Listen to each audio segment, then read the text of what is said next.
and that are just going to be a much bigger challenge for small business owners in rural areas.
Historically, the marginalized people, you call them as untouchables or Dalits, they have been kept away from the center of the knowledge.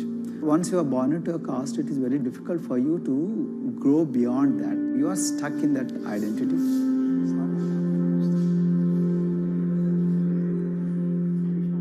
Education is the best way of liberating them. So that's how I chose to work in education sector. The kind of education that we are giving to the marginalized people is going to change not just the fate of these communities in Telangana, but it is going to be the source of inspiration, source of hope for all the marginalized in this country.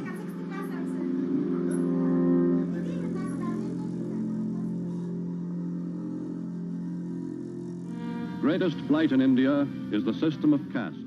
For generations of Indians, the social code known as the caste system has defined how people earn a living and whom they marry.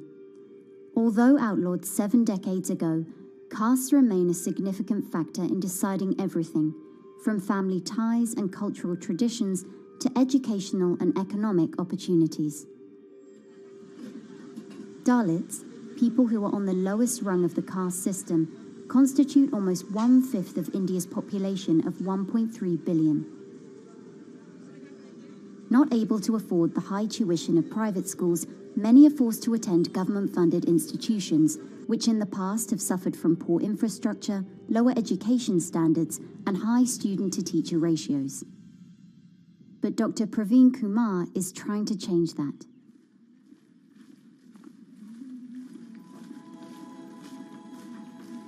I am currently working as head of Telangana Social Welfare Residential Schools.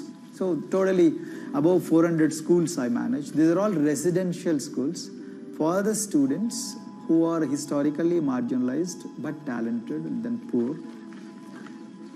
My friend also Of them, 60% are girls and then 40% are boys, because girls are more marginalized among the marginalized. Their voices are always suppressed. My approach to improve the conditions in the schools has been put your eyes and ears on the ground always. Talk to the parents, talk to the teachers, talk to the students, stay in the schools and then understand their problems, their challenges, both in classrooms and then the corridors and the dorms. Then go to the dining halls and see what kind of food they are eating, and then go to their homes and then what kind of food they are getting and what kind of challenges the parents have.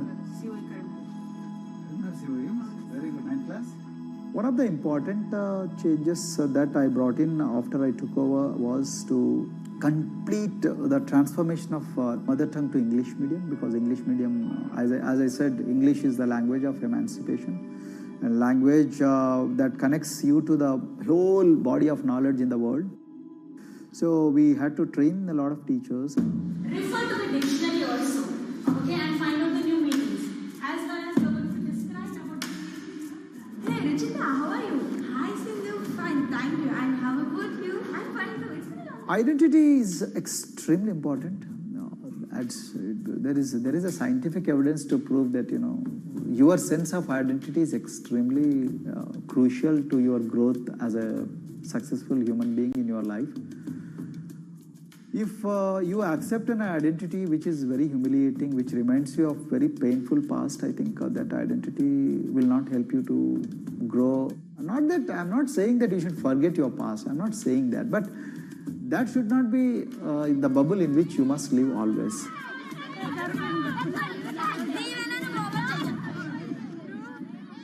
Sweros is an alternative identity. S stands for state. W stands for welfare. Aero, SW, and then Aero is Swero. So the idea is your dreams have to be skybound. So that is what we are trying to achieve by changing the identities. Like, you say, I'm a Swero and I aim to be a doctor. I am a Swero, I aim to be a top-notch engineer. I am a Swero, I aim to be a top bureaucrat of this country. I'm a Swero, I want to be a very good actor or a musician in this world. So these are the positive images that are associated with the identity.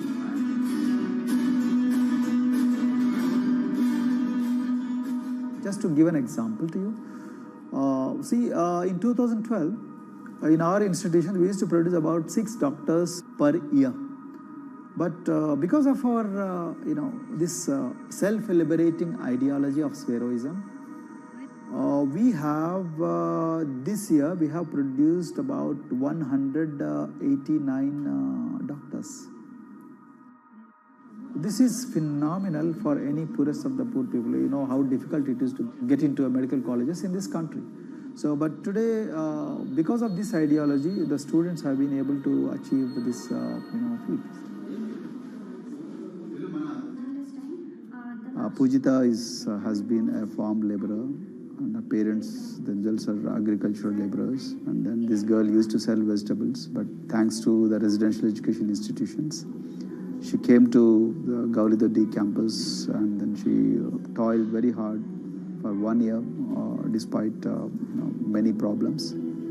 And today, I'm so happy to share with you that she has joined one of the prestigious medical colleges in the state of Telangana, Usmania Medical College, and then in future, she hopes to be a gynecologist. So this is the journey our children are hoping for. Similarly, the Mount Everest expedition. Mount Everest expedition, we are very fortunate enough to place the youngest ever female in the history of this world on the peak of Mount Everest. How did this happen? It's all because of an ideology that helps you to liberate yourself.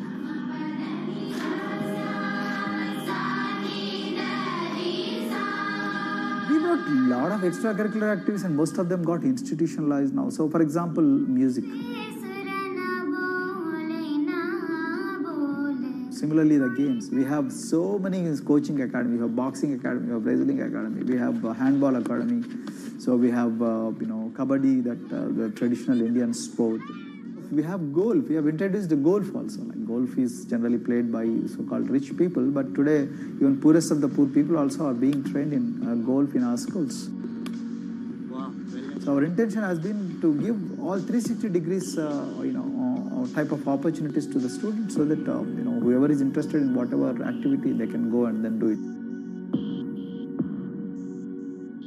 Break the barriers, break the fence, at least mentally, because poor people have been programmed to be victims, programmed to be subjugated, programmed to be on the margins, always, programmed to feel inferior.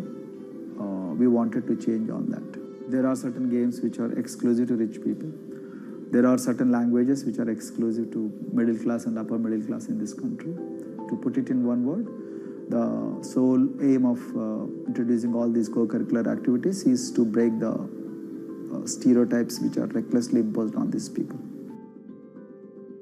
Their stereotypes Dr. Kumar knows all too well.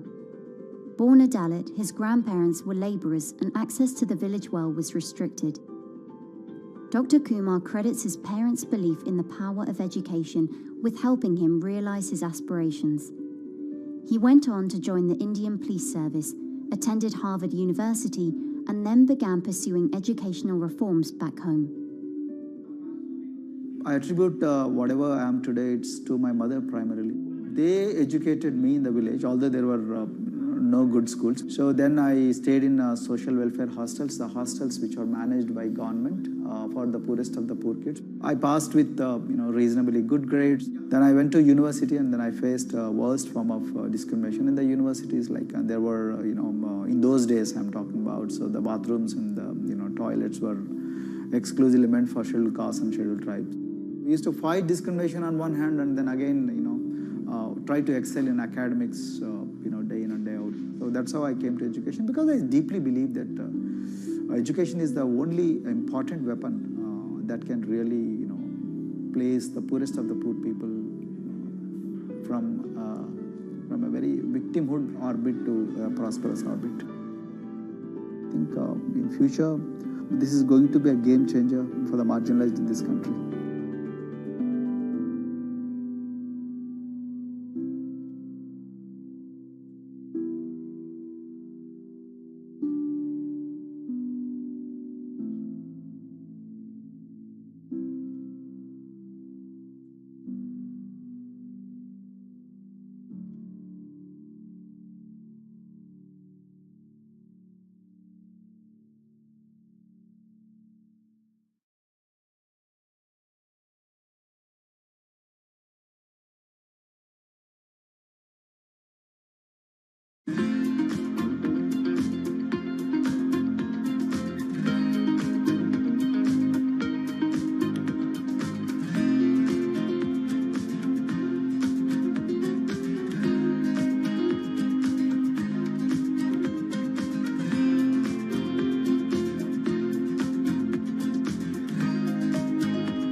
If you look at a thermal image of a city and then compare that to a map of vegetation, you'll find that where there's greenery, the temperature is lower.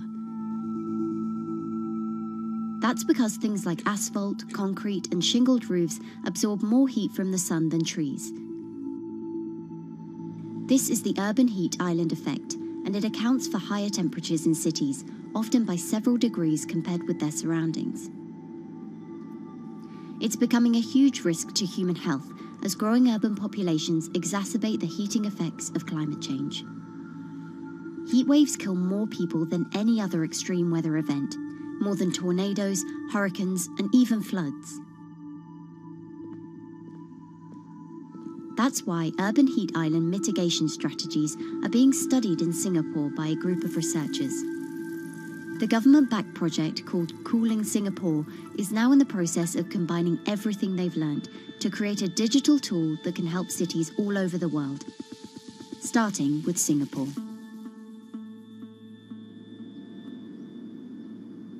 In Singapore, close to the equator, temperatures regularly rise above 32 degrees Celsius or 90 degrees Fahrenheit.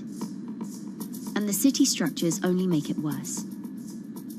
And that is also the case for Singapore, which is basically a concrete jungle, more urbanized, more developed city. And even in Singapore, what you have is a situation whereby there's a temperature difference of 7 degrees Celsius between the more urbanized and the more rural areas. The government has taken drastic steps to keep temperatures down. This is Gardens by the Bay, an award-winning park. And inside this greenhouse is a pleasant 24 degrees. That's because the dome, along with 24 nearby towers full of thousands of people, is chilled by what's probably the world's largest underground district cooling system. It uses a large central plant that cools water and then pipes it into banks, residential towers, an exhibition centre, shopping malls, and the city's iconic Marina Bay Sands hotel and casino complex. So one of the biggest perks of using this system for the buildings is that they can save 40% in terms of electricity usage compared to your traditional air conditioners. And with Singapore relying on natural gas for most of its power, this new system means emission savings equivalent to removing 10,000 cars from the city's roads. That has big implications for the rest of the world. If things stay as they are, more than a third of the world's electricity could end up being used to cool buildings and vehicles by 2050. as the world gets hotter, gets warmer, there is a greater need for air conditioning and as well as refrigerators, for instance. And the more people are buying these household appliances, the more energy usage they use, and they release heat more, and that then exacerbates climate change. It's a vicious circle. And so since 2017, researchers at Cooling Singapore have been identifying design solutions that reduce our need for so much cool air in the first place. One thing many cities have in common, and that's the importance of vegetation. That's a very important measure to mitigate the urban heat because of the shading effect, of course, and the psychological effects of the vegetation, and also because of the possible evaporative cooling effect of the vegetation. Vegetation can be, of course, on the ground floor in form of trees and shrubs, and you can walk under them. This is the so-called canopy layer that the vegetation forms above us. But vegetation can also go up the facades of buildings, and it can go to the roof of the buildings. Luckily, Singapore has been striving for the garden city feel for quite some time.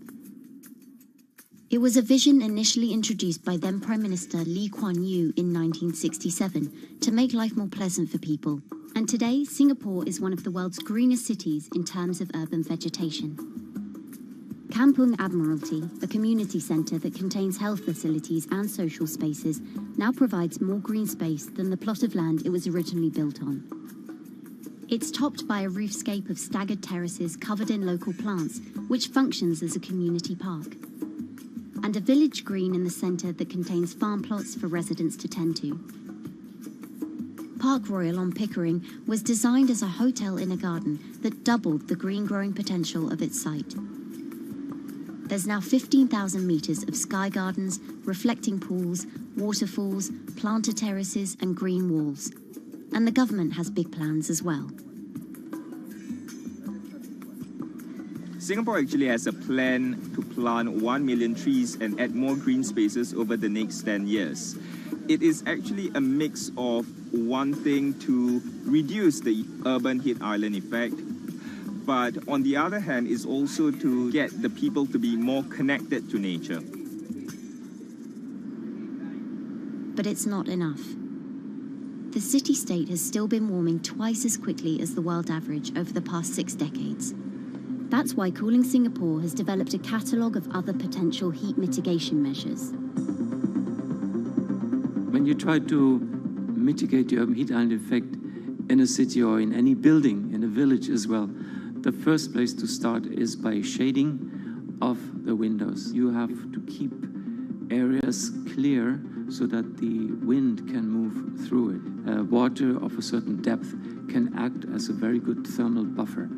If you have to construct heavy buildings such as high-rises, at least you can make the surface, the facade, less heavy, and you can protect it from direct sun penetration. You have to make sure that no combustion engines will be in the city in the middle, in the medium to long-term range. So ideally, the electricity production is outside of the city, and you bring just the clean electricity into the city.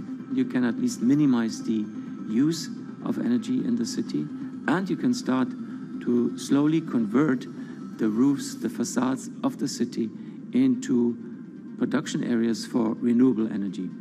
In Singapore, unfortunately, this is a limited option, but in the long run, it could produce up to 20-25% of the energy, of the electricity needed in Singapore if all the roofs and the areas in the buildings, on the facades would be used to do that. With so many different ideas, Cooling Singapore is also designing a virtual model of the city to test them out. It's called a Digital Urban Climate Twin, or DUCT, that will calculate how each element of the city's design will impact the urban heat island effect. That means we model not only the geometry of the buildings digitally, but also we model the transportation, the insulation, the temperature, the radiation coming from the sun, the weather, the local climate, the even very, very microclimate of the city, the water, the movement of people in the city. We can invent scenarios, we can design scenarios, test them before we actually build them, and if they test very well, and we are sure that they will function, then we can start to build them and put them into reality.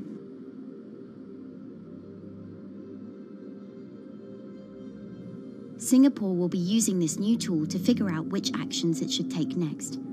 And the model can be applied to any city, whether it needs to keep heat out or keep heat in, which will ultimately save energy, slow climate change, and improve our quality of life. So this is something that Singapore will be able to export, maybe even together with its city development systems that it already has. Singapore is one of the very few cities in the world that really combine this scientific approach with a very well-established urban redesign and urban design approach. Through its agencies and the combination of its agencies, it has achieved a lot in the past. If it keeps following the scientific path and the combination with the other knowledge in the city already, we think that it will be a very comfortable and very livable city in the future, even more than today.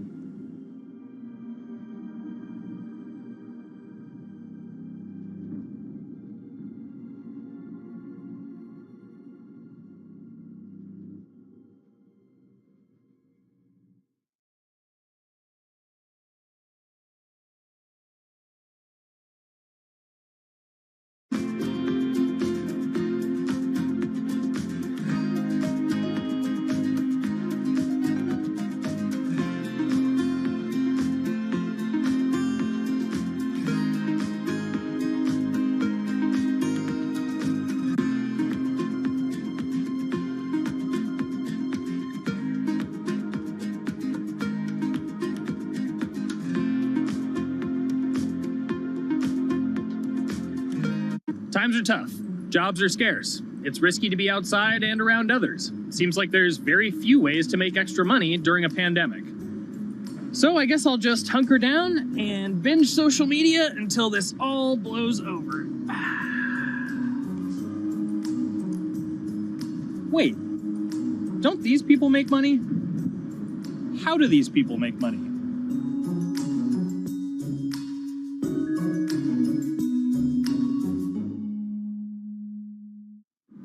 Streamers, YouTubers, Twitch stars. How do they make money? Is it a lot? Is it a lot of work? I know, I gotta ask somebody in the biz, and I got just the guy. Austin John Plays. This is your full-time job now, right? As of November of last year, yes. This was always just kind of like a side thing. Like, any money that I made from doing my videos and whatever else, I never touched that because I didn't really think of that as being like real money. And then it started coming in more and more. And then it was like I hit my first day that I broke $1,000 and I was like, this is actually going to be money. How did the YouTube channel come to be? When the game Pokemon Sun and Moon came out for the 3DS, there was like things that I learned about the game, and then I wanted to just share that information with people. And at the time, I didn't have any way to capture a screen or anything, so I found like generic footage and I kind of put it all together with so much editing. And that video got 6 views. And then 2 days later, I made another one, and that one got 12 views. And then I just started pumping out more and more content, and people were like, this guy knows what he's talking about. It really just started building on top of itself, and then it was like, my channel really focuses on tips and tricks. So I play a straight 18 hours, and I'll finish the game or get to about the 40-hour mark, and then I'll make my first video. While I'm going through, I have a giant notepad and just scribbles everywhere, and I make these notes of like the things that stumped me, so I know the things that may stump other people. What do you need to think about if you're building your YouTube channel? 1, you need to do something that you're passionate about. Not that you like, not that you think you're gonna make money on, something you're passionate about. The other thing is something that other people are passionate about. It holds a special place to them. And third is, it needs to be something that people are going to seek out information. And I make these notes of like, in order to enter into the marketplace, you either need to be better than everyone else, you either need to be faster than everyone else, or you need to be more accessible than everyone else. And you can't be more accessible because it's already on the platform. Granted, if you understand how the algorithm works, which is very similar to Google Analytics, then yeah, you can have a little bit of a head start. But if you're not doing it faster, and if you're not doing it better than everyone else, then why should anyone watch your channel? So my income as a YouTuber kind of breaks down to 3 different ways. One, which is the bulk of it, which is ad revenue. Whenever you go and you watch a video and then there's an ad and then you wait 5 seconds and you hit the bottom right corner and then you go on to the next video, or a non-skippable ad, or the video starts immediately, you get the little banner ad at the bottom, or if you scroll down from the video, the first thing that shows there is an ad. Those are the 4 different types of ads that can appear on every single YouTube video. And all of them pay a certain amount. It varies on lots of things, like the country of the person who posts it, the country of the person who watches it, the time of year, where you are in the quarter, if there's anything going on with a reduction in ad revenue. Like, great example, COVID-19, companies weren't spending as much on advertising. So because of that, CPM went down. CPM stands for click per thousand. I'm using the Roman numeral for 1,000. And that means that for every 1,000 views, you get a certain amount of money. Now, on low ads, when I first started off, my CPM was 30 cents. So every 1,000 views, I made 30 cents.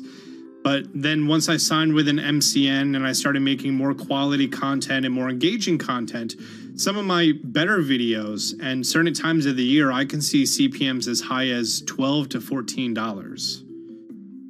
And there's a big fluctuation between, you know, if I post a video when there's no ads being spent like January and February, that's the reason a lot of your favorite YouTubers and also TV shows don't post new videos in that time of year because ad rates are down. Why are they going to make content then? Instead, you're recording and you're bulking up for when ad revenue is higher.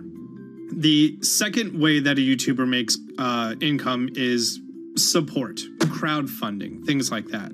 When I first started off, Patreon was really the only option, but then they started rolling out supporters and members for YouTube channels. So whenever I have a live stream, you can click a button and then you can become a member, and then you get special icons next to your name. I believe they're called badges. Or on any video, you can hit the join button, and that helps support the channel. And then the third aspect of that would be merch. And for me, my merch has been somewhat basic. In fact, I'm wearing one of my t-shirts from last year right now. You have to endure the times that your first video gets 6 views, that you posted on Reddit and they say, shut up, and then an auto mod bans you. You have to go through that, because until you go through that and you discover why you're doing it, you're not doing it for other people, you're doing it for yourself. If you're not loving what you do, then it's not worth it. Huh. So make a channel about something that I'm passionate about. Oh, sweet. I guess I can make the channel about that.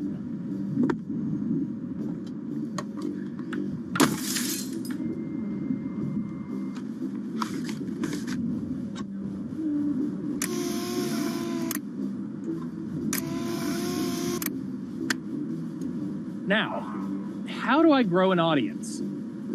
How do I get popular? It's all about diversification, right? You have to have a massive Twitter following. You have to have a massive Instagram following. You have to have a massive YouTube following. Of course, you have to be on Twitch, which is the key platform. But basically, any way you can get in front of your audience, you can engage with your audience, is going to drive those clicks, which ultimately drives the advertiser revenue that you get back from all of these platforms. It's me and Dan playing video games and talking in a funny manner over them. They're not just people who are good at games, they're actually people who are good at online engagement, online entertainment, first and foremost. You have the right to remain stylish. Anything you wear can and will be used against you in the court of fashion. The streamer is either very, very talented at the game, the best player in the game is generally going to draw a crowd because people like watching people who are very good. On the other hand, they're either very, very good or funny, charismatic, whatever it is on that side. Oh, no. You know, it becomes more of a show where they talk about other things outside of the gaming world, and gaming becomes really just a backdrop and an excuse to engage with that audience. There were those weird, like, Ronald McDonald, like, straight to VHS movies. You remember those? I'm personable, I'm chatty. I would kind of, you know, when boring things were happening in the game, I would ramble on about, you know, movies I'd watched or books I'd read and, you know, or conversations I'd had and stuff like that. And so I think being personable was a big part of that. It's not just getting on and playing games. It's getting on and being an entertainer. You are putting on a show. All right, now let me go ahead and grab the samurai sword that every gym has. Okay, he's dead. To have a larger audience and to have that audience, I think, stay with you, you have to bring something extra. You know, you have to find your niche. You have to find what works and what connects with the audience and what makes them laugh and what makes them keep coming back.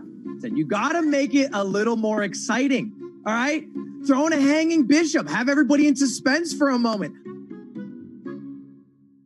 I think the real most important thing is to just get used to being on camera. Like in any sort of performance thing, is get used to talking on camera. You know, my first few videos were terrible, but because I sat down and did it for 6 to 8 hours a day, I just got used to talking and I got over that uncomfortable hump. If you go into Twitch purely with the expectation that you're going to make money, make a job out of it, have all this growth, and it's going to be great, you're probably going to burn out prior to getting to that point because there's very little payoff for a long time, right? Like multiple years generally before you really start to see a payoff. And so, you know, those first few times you're streaming, nobody is there. One person shows up every 30 minutes, says hi, maybe, and leaves, right? Like, it's very discouraging, I think, for a lot of people. And so you have to be there just loving it. You have to love talking to yourself when nobody is around. You have to love just the game that you're playing, all of that stuff, because it takes a while. And I think a majority of people burn out prior to getting to the like profitable point of it. And there you have it. My very own YouTube, Twitch, Discord, and streaming channels all ready to go live. It's a veritable social media ecosystem just on the verge of thriving. So, don't forget to smash like and subscribe, and visit my Patreon for perks. Also, go to my merch page. And one last thing, stay cool, my friends.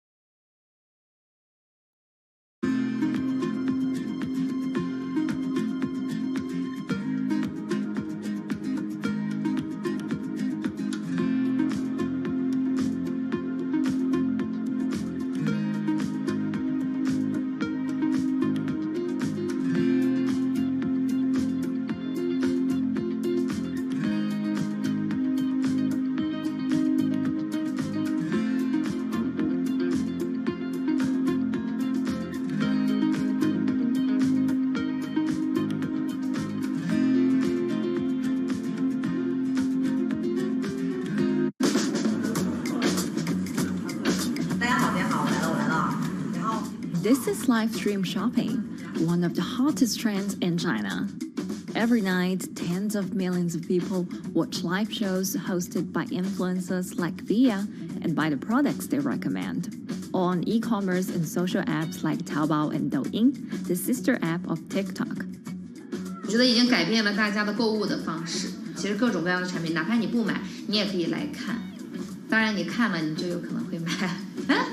It's not about, only shopping. It's about the experience. It's about having fun. You got to see 3D. You got to see in some kind of action. It's almost like a theater act. The internet craze has taken over China. By the end of 2020, the country had almost 400 million live stream shopping users. China's live stream e-commerce market has also grown dramatically. with an estimated value of $161 billion in 2020.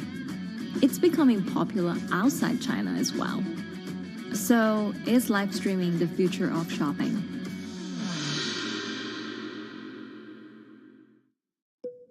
Live streaming is not a new thing. In China, it started in 2015 with the rollout of 4G, and it was first used for entertainment and socializing. Many live streamers performed for their followers or chatted to them, making money by receiving virtual currency and gifts. In the West, live streaming is mainly the domain of avid gamers. In China, it's broken into e-commerce. China actually has a very big e-commerce empire, so it uses these super apps, what we call that you have payment, you have search of information, you have recommendation system, and you have huge amount of goods available on the platform, and as well as a lot of consumers. So with this advantage, they merge these features of live streaming to make the influencers actually sell goods. Here is a perfect choice: nice neutrals, beautiful print, nothing overwhelming, and the warmth and comfort of flannel. This is item. Traditional TV shopping involves a one-way direction, whereby a host introduces a product, demonstrates certain things, and say, call this number or something. But live stream shopping is live. That in itself is a very, very big difference. It causes different psychology. And live stream shopping is a very entertaining way of actually engaging someone else.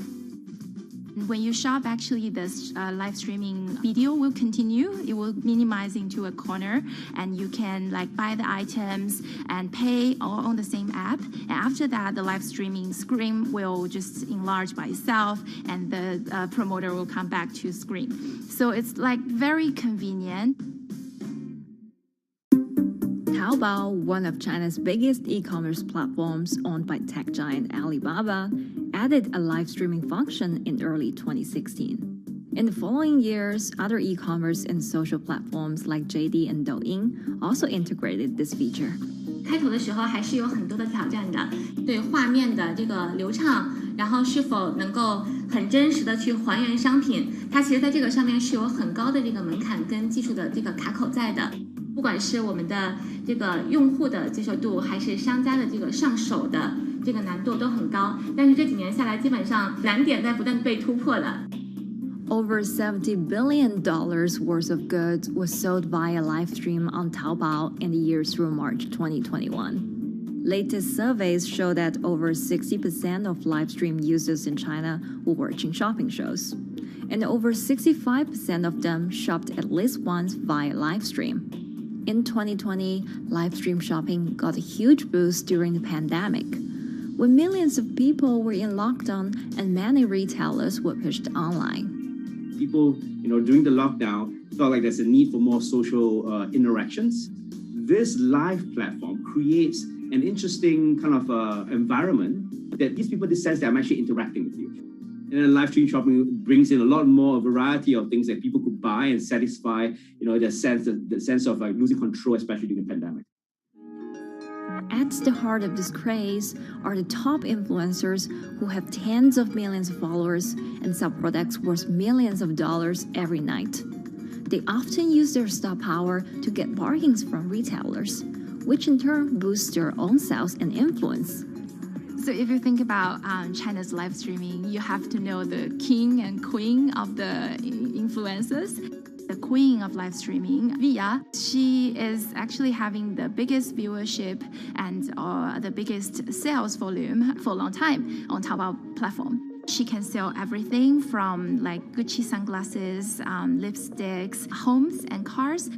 One time she offered her followers to go on a Tesla ride with her, and she even, for once, sold a rocket launch in her live streaming room for 40 million yuan. The king will be Li Jiaqi, more widely known as Lipstick's brother. He used to be a cosmetic sales before he turned into live streaming e-commerce, and he knows a lot about the cosmetics. So he's the one that will actually put the lipsticks on himself when he's on the show.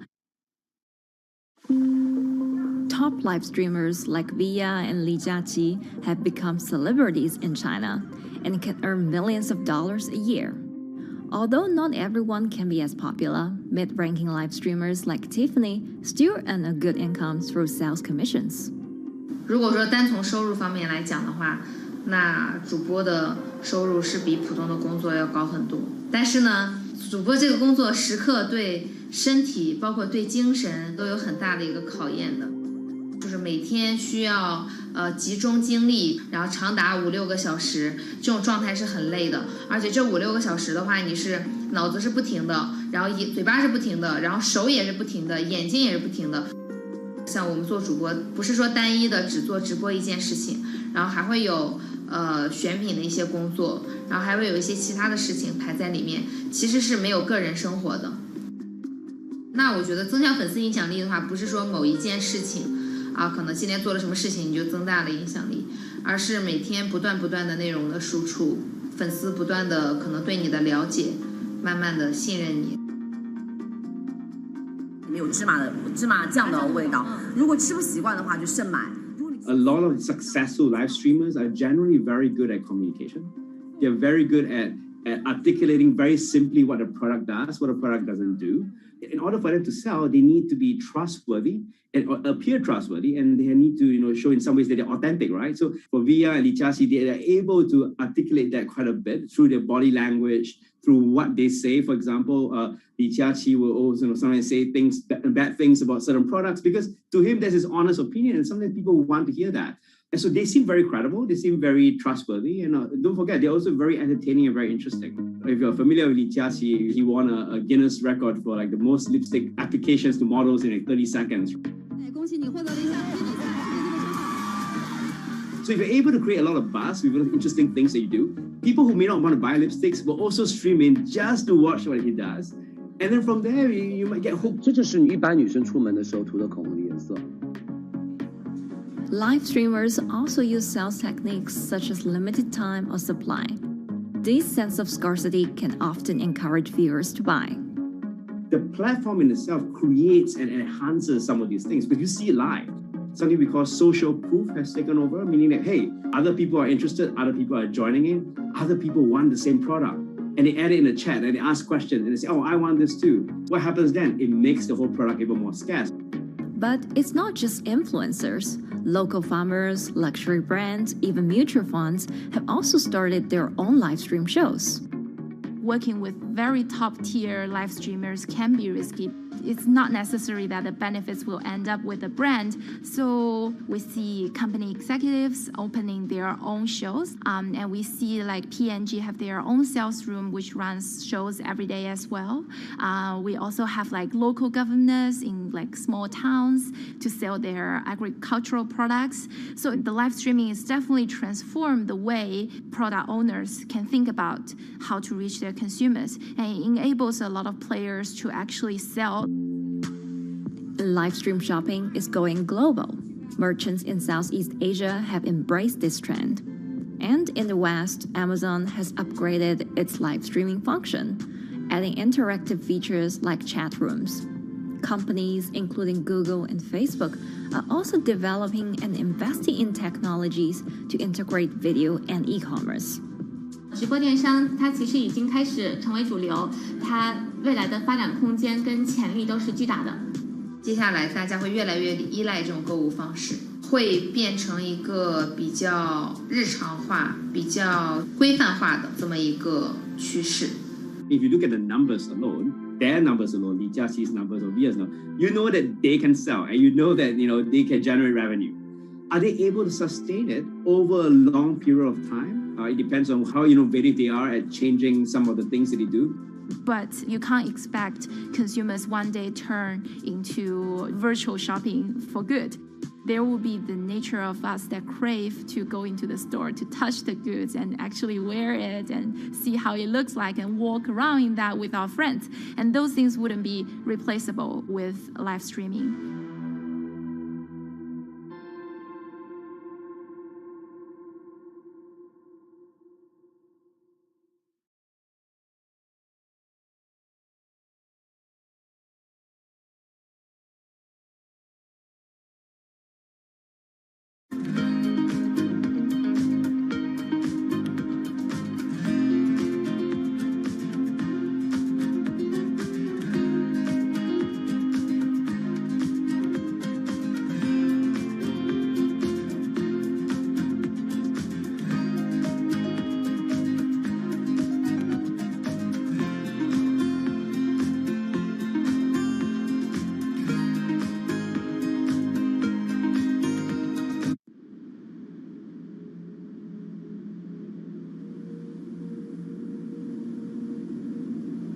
You could imagine that the oceans are actually the largest battery. We're storing huge amounts of energy in the oceans. The wave motion can be very deep. It can extend down several hundred meters. And once it gets to the near shore, from about 50 meters, the whole water column is moving backwards and forwards. As we search for ways to reduce our reliance on fossil fuels, some are looking to a largely untapped potential source of renewable energy. In theory, waves off the coast of the United States alone could generate over 2 trillion kilowatt hours of electricity a year, enough to power more than half of the country. Waves intensify and subside not as quickly as the wind, and that means that it can produce a smoother power generation curve. One of the potential advantages of wave energy is that it could act as a complementary source of power compared to other renewables on the grid if it were to be scaled up to commercial scale.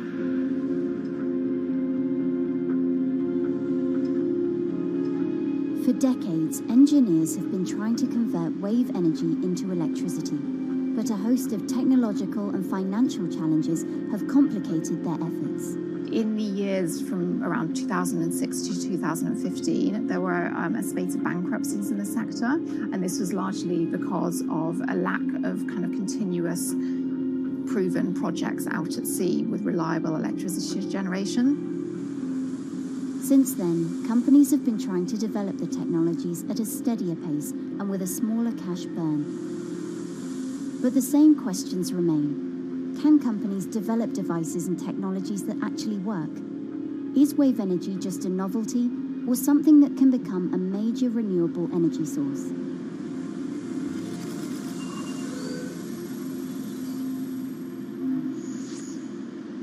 The sea is a very challenging environment within which to operate a power project.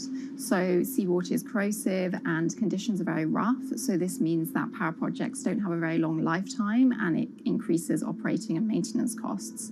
Partly because of that, many early wave energy projects hit rough waters, such as the Palamas Wave Energy Converter in Portugal and the Isla Limpet project in Scotland. But that hasn't stopped others from trying. Companies are focused on testing projects out at sea, proving their durability, trying to raise capital and bring down cost. The sector hasn't really converged around one single technology design, and companies are kind of undecided about which design works best.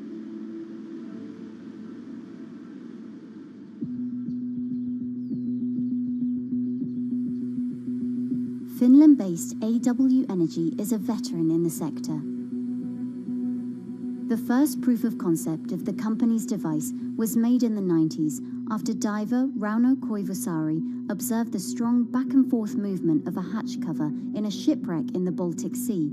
The waves are generated far from the coastline, so the wind blows on the surface of the water, causing the water particles to rotate, and that rotation extends deep down below the surface, and the waves can be very long. They can be several hundred meters long. And as they come into the near shore, this rotational energy turns into an elliptical energy, and eventually backwards and forwards, as you probably noticed if you've been swimming on the seashore in large waves, you're pulled in and out.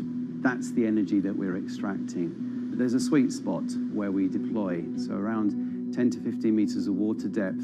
That's where there's still strong wave energy coming in. After years of research, prototyping and testing, the company has deployed Wave Roller, a 350 kilowatt device in the waters off Portugal. Wave Roller has an 18-meter wide and 10-meter high steel panel fixed to the seabed via a floatable foundation. The panel moves back and forth with the waves, capturing the energy. It's submerged in the depth of 15 meters, so it's protected from the extreme waves. We generate electricity by capturing the movement with hydraulic circuitry in a machine room underneath the surface. That hydraulic energy we turn to electricity with hydraulic accumulators and hydraulic motors, and also a generator. The Wave Roller has survived large waves at sea for over a year and delivered electricity via an underwater cable to the grid in Portugal.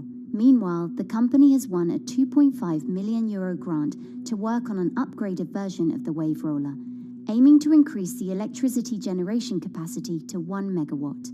The upscaled device would have a bigger panel, 2 power takeoff units, and improved software to control the energy production. We have taken into use a wave prediction algorithm that kind of tells us what kind of waves are coming in to our device. That gives us few seconds to prepare for capturing more energy, and the difference in that is significant. Our future plans are to deliver technology around the world. So I'm hoping we can be working on delivering technology to projects in Asia and also in the American continent as well.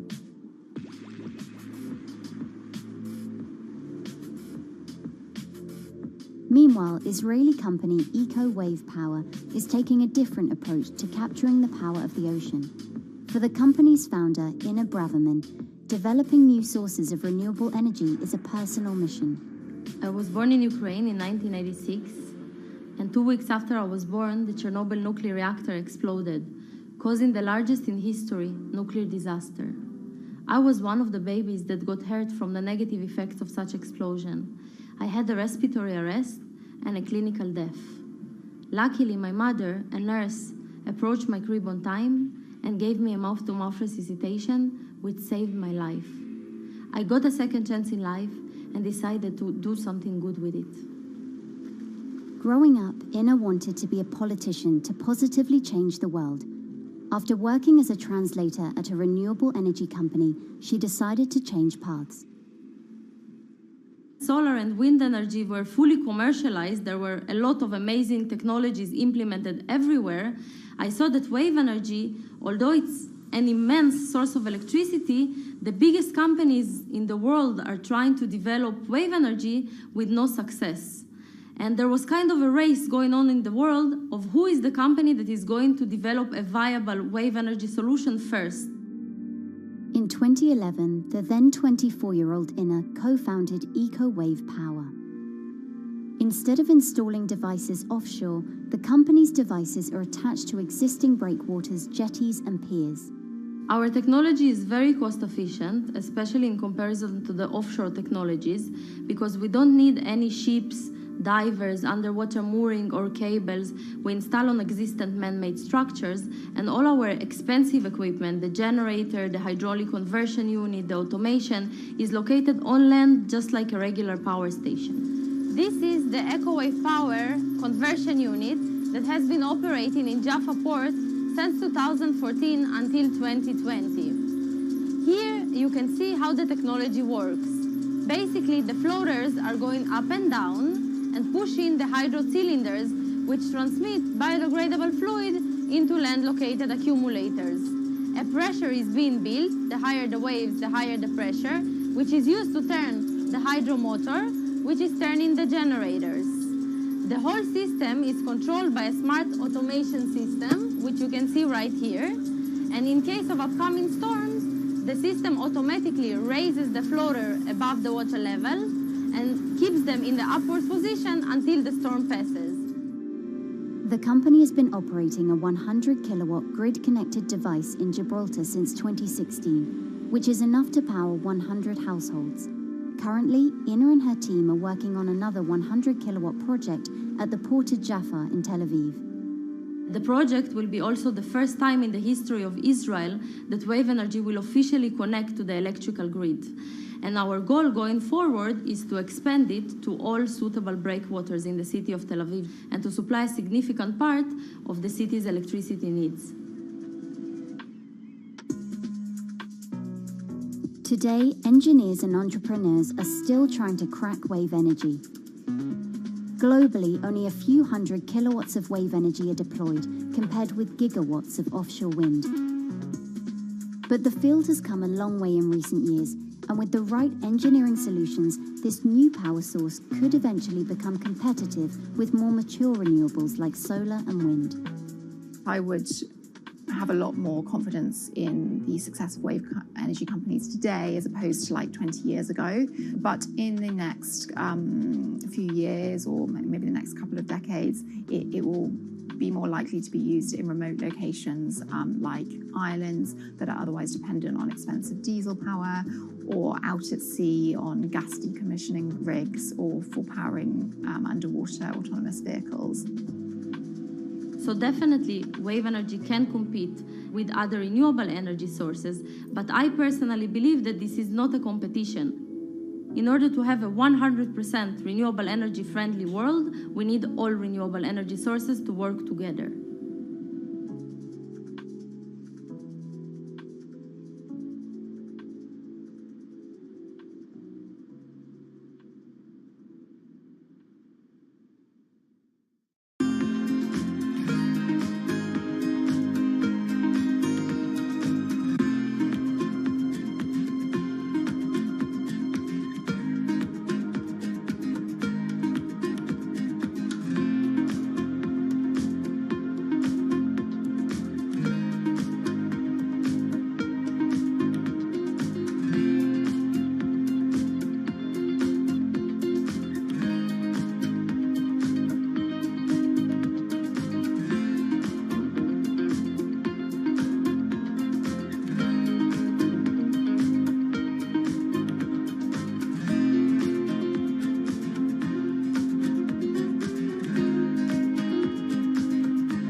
Who are all these people from? Who are all these people from?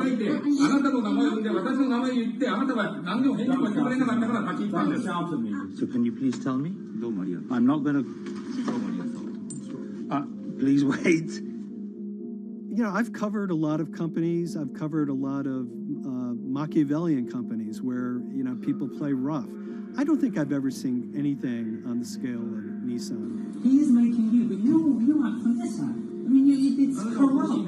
The system is... One of the most dramatic elements was Ravinder Pasi's home being raided by court officials in Yokohama. You scared my wife. You scared my children. I worked in Nissan for 16 years. So Rav Pasi's journey into the darkest recesses of the Japanese corporate world started when he was the general counsel, the highest corporate lawyer position in the company. In the past few minutes, Nissan has revealed that its chairman has been arrested after allegations of serious misconduct. He was tasked with investigating Carlos Ghosn. And he was told, conduct an internal investigation and get to the heart of the matter. And then along the way, he started to notice serious conflicts of interest. He is one of the few people who knows an extreme amount of detail regarding the alleged crimes by Carlos Ghosn, and he's now ready to tell his own story on the record about some of the events that happened.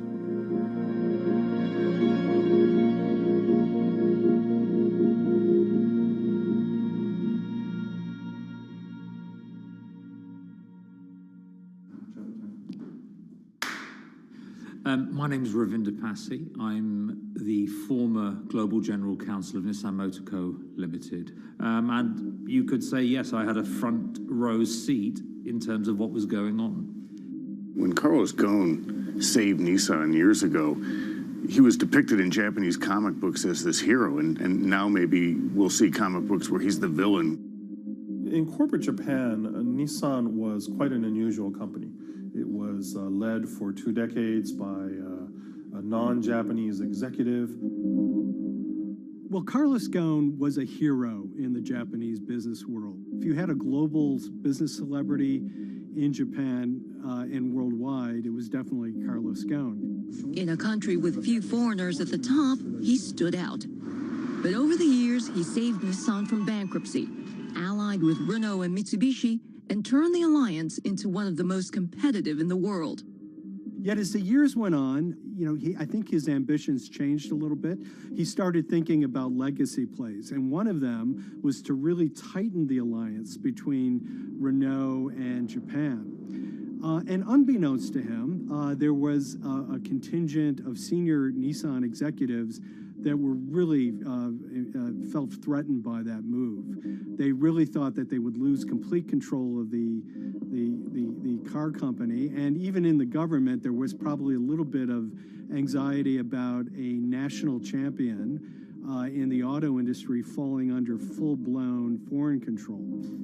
Carlos Ghosn was an auto industry leader, respected by many in Japan. Now he's in jail. The arrest of Carlos Ghosn came completely out of the blue.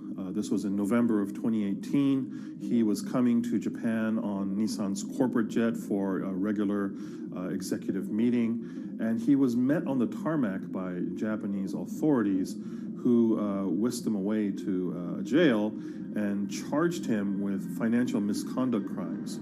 So what happened was that a power struggle ensued inside the company, and somewhere along the way, it was criminalized. By that I mean that there were allegations leveled at Carlos Ghosn about the way he reported his pay to Japanese authorities, the way he handled money inside the company, that in other contexts might have been a board action, might have been handled internally. A number of executives at Nissan decided to take this difference and take it over to the Tokyo prosecutor's office, and that unleashed a chain of events that would shake the entire auto industry. So after Carlos Ghosn was arrested, Nissan launched an internal investigation into the events that led up to his arrest. So Rav Passi was tasked with investigating Carlos Ghosn, and he was told, get to the heart of the matter, find out what Carlos Ghosn did wrong and bring it to our shareholders. It's really complicated because you had various things coming out of the weeds. 2018, the investigation has started, and we become aware of matters in terms of conflicts, actions by certain individuals that cause some concern because things might not quite be what they seem. So in our story, we really took a close look at Harinada and his role in Carlos Ghosn's downfall. Harinada is one of the most fascinating figures inside Nissan. He's also a lawyer. He's originally Malaysian. Hello, Mr. Hari. And he had a meteoric rise through the company and became very, very close to Carlos Ghosn and other top figures. He had a front row seat at all the major strategic deliberations at the company. And when he discovered that Carlos Ghosn, as his final legacy play, was going to tighten the relationship between Renault and Nissan, he made a decision to go against Carlos Ghosn. And he became one of the key figures that decided that Carlos Ghosn had to go.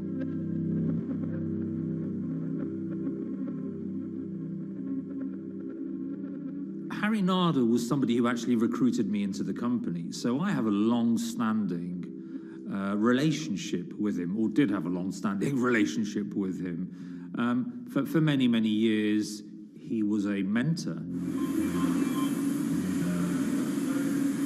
I had doubts about the credibility of the process right at the start. Harinada had a plea deal with the Tokyo prosecutors. Now, that suggests he was intrinsically involved in some of the wrongdoing, or the allegations of wrongdoing, and it just didn't smell right, just doesn't sit right. So there was a basic conflict of interest. In other words, Harinada had to deliver results to Japanese prosecutors to avoid his own criminal liability, and he's accusing and leading the investigation of Carlos Ghosn. Some of the people who had been involved in the original alleged crimes were also looking into the affairs themselves. Ravinder Pasi began pointing out some of these conflict of interest issues. And the reason for that is essentially his concern was for the company. If the company's own investigation into itself was compromised, that could lead to a very weak position in various lawsuits that it was dealing with across the world. I had discussions with Harry, discussions with the statutory auditors about these conflicts, discussions with HR about some of these conflicts, because at that point, we reported into him. You know, at the time, everything was quite, as you can imagine, it was, we've got to do this, we've got to do that, we've got to move fast. But when you step back and look at some of these things, you just think, my God, what was going on here? Because me, members of my team, were being placed in immediate danger. Your chairman's been arrested, a representative director's been arrested. They both happen to be foreigners. And then now what we need to do, we're being instructed to do, is certain compliance professionals need to go into properties in Brazil, for example, and retrieve evidence. They've got to do it very carefully, because if they don't do it carefully, they're going to get convicted of criminal activities. And likewise, when a team of lawyers were commissioned to go to Lebanon. I mean, one of my immediate concerns was, why are lawyers from Nissan being sent to go to Lebanon to retrieve evidence? These are just lawyers, they're corporate lawyers from Nissan. You had revelations that a number of executives had benefited from share appreciation rights when they shouldn't have. I mean, you know, substantive amounts of money being taken by these guys when they weren't entitled to take them. And you do think, yes, how is this going to look later on? It's going to look quite concerning. So that triggered for me the sort of assessment that, well, I'm going to have to do something, because up until this point, I haven't put down on paper these conflicts and these issues.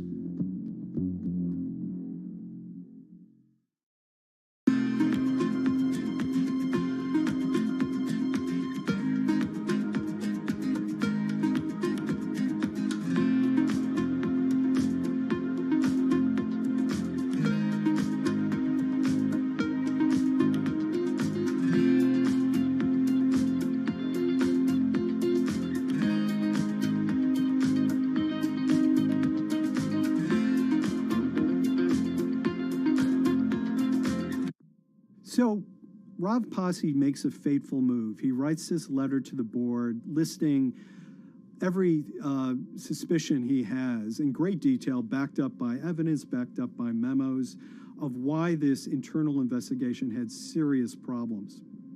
He sends the letter to the board, and it's crickets. He doesn't hear much of anything. Nothing happened thereafter. Nothing at all. Just like it just gone into a black box. And he began to suspect that there was a desire, even at the highest level within Nissan, to kind of sweep these conflicts of interest under the rug. Unfortunately for me, I think, you know, again, with hindsight, people must have thought that this is the nail that's sticking out, and we can't have this. Within 3 days of me submitting that to the board of directors, that letter to the independent board of directors, I was removed from the Ghosn Executive Conduct Matters. I was then told that I could not attend board meetings anymore. And up until that point, I had attended every single board meeting. I was then also told that after 8 years of being in Japan, I'd be going back to the UK. It eventually transpired that I'd be the VP of Projects and Transformation, managing a team of 3. So you can imagine what this feels like at this stage. Almost an arbitrary removal from Japan, where I've lived for 8 years, had 3 children there, my family has grown up, and we've been settled there, having a few months earlier been promoted to vice president at a global level, to being almost demoted. So Pasi was essentially being reassigned to get him as far away from the internal investigation as possible, and also to a certain extent in retaliation to some of the issues that he brought up regarding the internal investigation and Harinada. What happened to Rav Pasi can be seen as a series of corporate humiliations. I mean, first of all, his immediate responsibilities were taken away from him. Eventually, he lost, the coveted general counsel title. But it didn't stop there. Toward the end of his stay in Japan, Rav and his wife were convinced that they were being followed. During that period, I'd noticed that whilst driving my car, I'd have other cars following me. First time I noticed this was at around mid-March, and I was driving, I can't remember where I was going, but this grey van, small van, just literally started following me. And I noticed that there was somebody in the car taking pictures. And lo and behold, we were absolutely being followed either by people on foot or other individuals, 2 or 3, normally 2 burly men in a car, different cars at different times, following us around. They were following the family as well. And, given I'd seen the Nissan security department behave in a very, very egregious manner with others in terms of following and surveilling, I was very concerned as to what they were doing and who they were giving this information to. Because if they're giving this information to the authorities, you do think, why? What's going on here? I mean, this is just not normal behavior. And this all culminated in a rather dramatic event in the middle of 2020. Who are you people? Where Nissan had hired a legal team and had obtained an unusual court order from the district court in Yokohama to basically do a search of his home and seizure of his corporate laptop and phone and other documents. If you don't let us in now, we have to break this key. So it's a pretty extreme way to treat someone who'd spent 16 years at the company. These people have all come in. We don't really know who they are, apart from the fact that I've been shown a badge that says the Yokohama court. And they're here to recover a laptop and a mobile phone. It was even more weird because I'd highlighted to the directors that certain Nissan executives were trying to recover this laptop and this phone whilst I was still in Japan. And I was very concerned because it had evidence on there that related to misconduct matters and other forms of inappropriate conduct. It was just another form of intimidation, another form of harassment, forcing me almost to leave the company and the country. Because once they'd retained and obtained these items, we were still followed, which, again, I just couldn't understand. What is the point of doing that? This isn't a car company. This is not the KGB.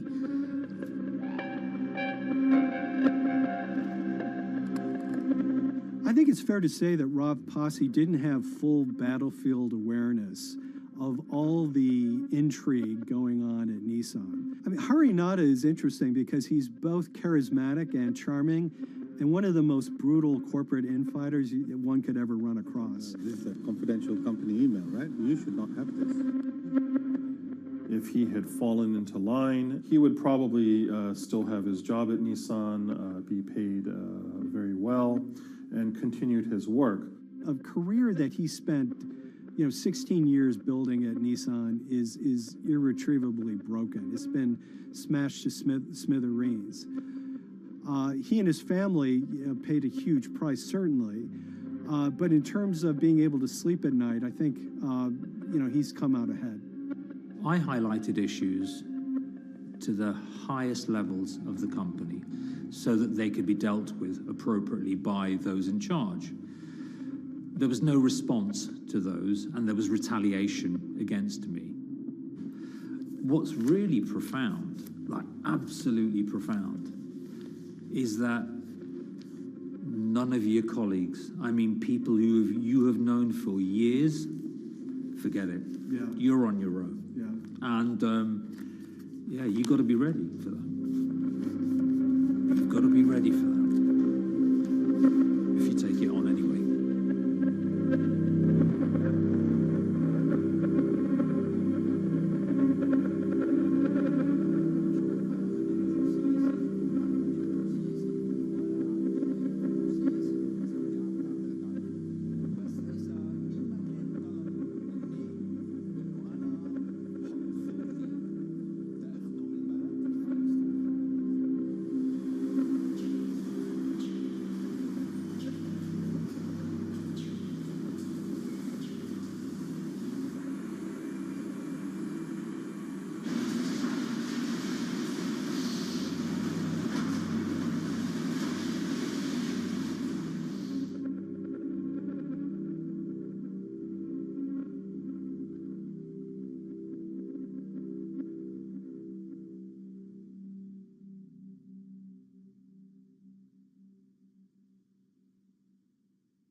This is the awful truth.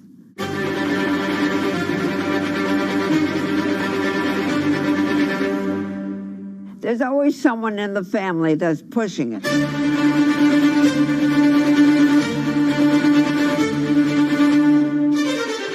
This lady does not deserve to be taken advantage of, especially at your age with your own grandchild. Yeah. My grandma is having to sue them. I'm testifying against them. Nobody's talking. They're one floor below right now. I get afraid to go on the elevator. It's sad that it had to devolve to this. It's like a soap opera. It's a very sad thing. It's a family feud. A family feud. Here's a family that, on paper, you would think has the wealth that so many people seek, yet at the end of the day, it seemed to sort of rip everybody apart.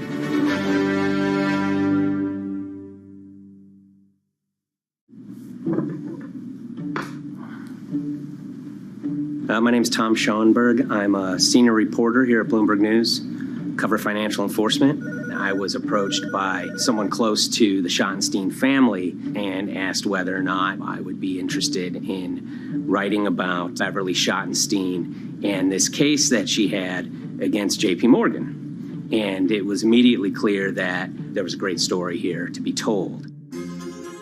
So I started just, assembling all sorts of documents that the family made available to me. That included a diary that Beverly had begun writing when she started having suspicions about what was actually going on with her money. Beverly obtained her wealth from the Schottenstein kind of retail empire that has at times included Big Lots, Value City, American Eagle Outfitters, DSW Shoes. Beverly's husband died and at which point they sold off their portion of the company, bringing them an enormous amount of wealth in around 1990. Estimates of her wealth were around $90 million. She, for many years, had that pool of money being managed by outside advisors. Her grandsons in the late 2000s had both graduated and were becoming financial advisors. She gave them a little bit to work with, and over time, her grandson, Evan, became the trustee of her entire estate. Managing sort of family money is not a conflict. In fact, some ways in wealth management, it's kind of how you get your start. It's kind of the seed that you need to sort of get going in the business. But Beverly started having suspicions that something was wrong probably in around 2016. Well, there were suspicious things, but taken separately without everyone talking about their own experiences, it was hard to really put it together. She had written a check to her caretaker, Dawn, that bounced. So she went down to her local Chase branch to sort of find out what was going on. She wasn't getting paper statements in the mail, so she asked them to print out a number of her statements having to do with her checking account and her credit card account. So we went to the bank and asked for the statements. And she got a whole year and going through all of them, page by page by page. And it was there she saw all sorts of charges that she said she didn't authorize or didn't know about. I was becoming very, very suspicious. I was starting to look in the money part, and that's what bothered me more when I saw that money was going, and I was not a big spender.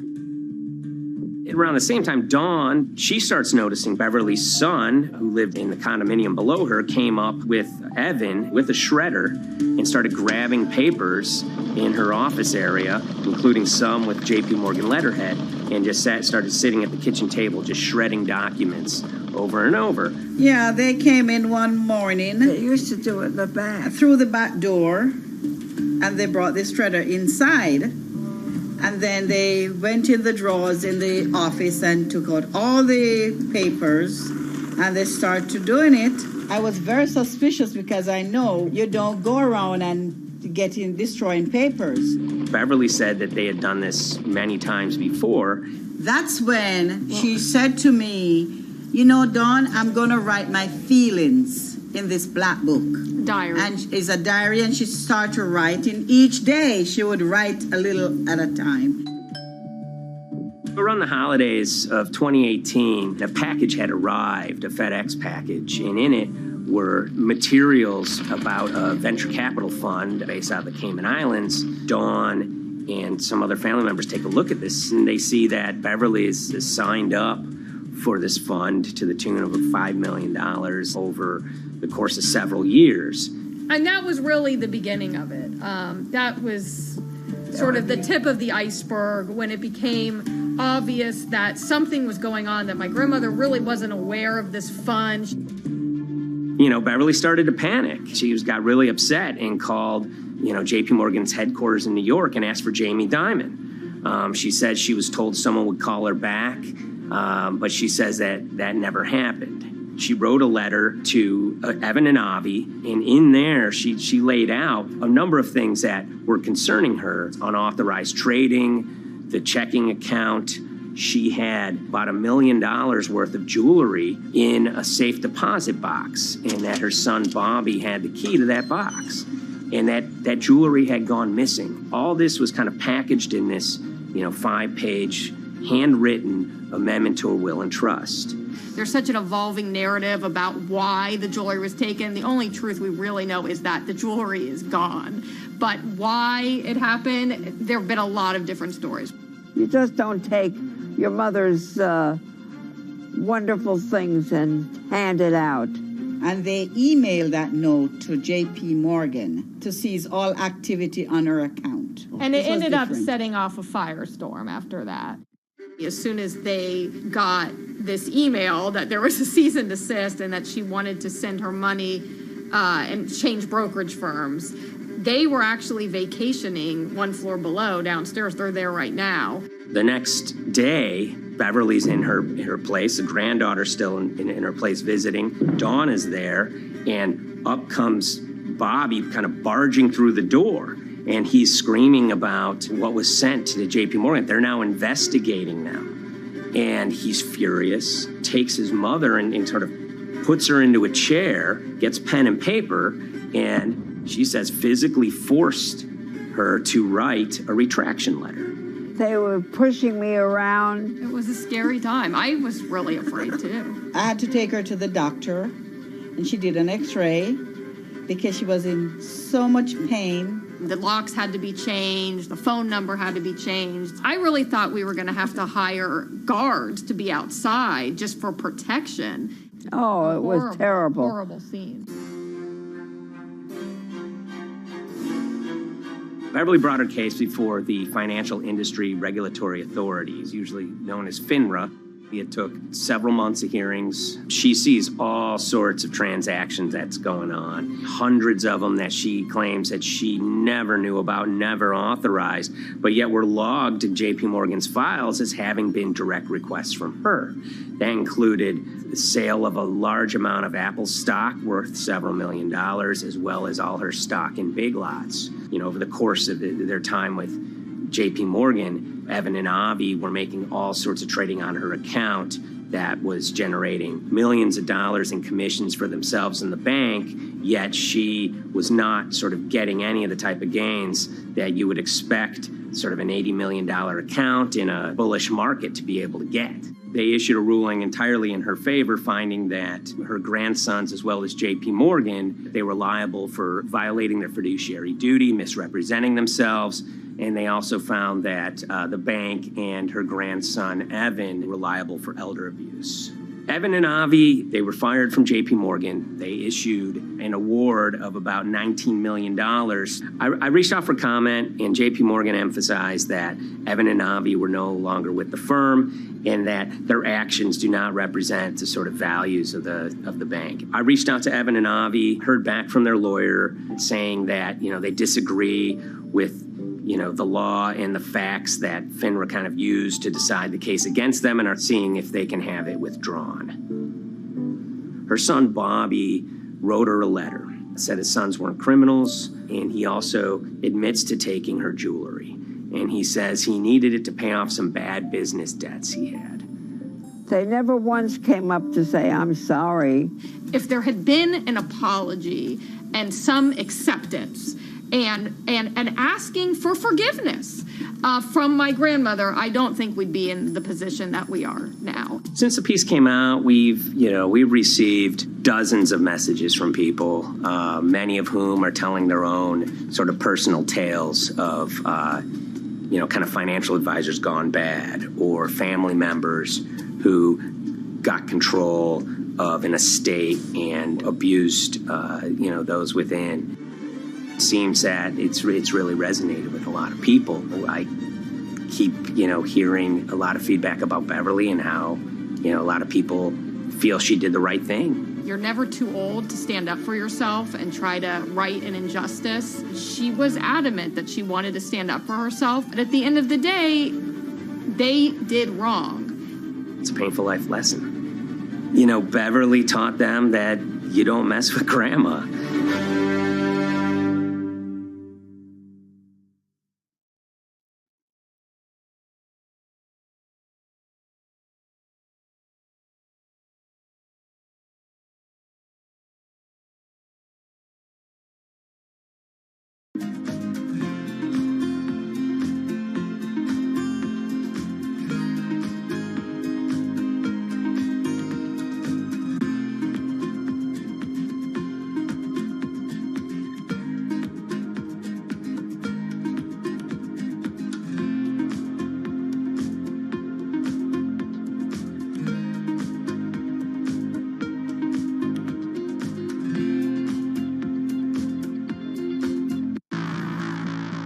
On April 20th, oil markets did something they never had before, and they crashed, went into negative territory and closed the day at minus $40. Meanwhile, in a place called Thaden Boyce in Essex, a group of 9 traders, led by a guy called Cuddles, made $660 million over the course of a couple of hours. The price of oil has collapsed to a record low. We've never really seen anything like it. WTI this morning down more than 35%. People maybe wouldn't have been so surprised if the oil price had fallen to zero, but the oil price went to minus 38. It went far lower than anyone had expected. And so lots of people in the market were saying, well, hang on, something else is going on here.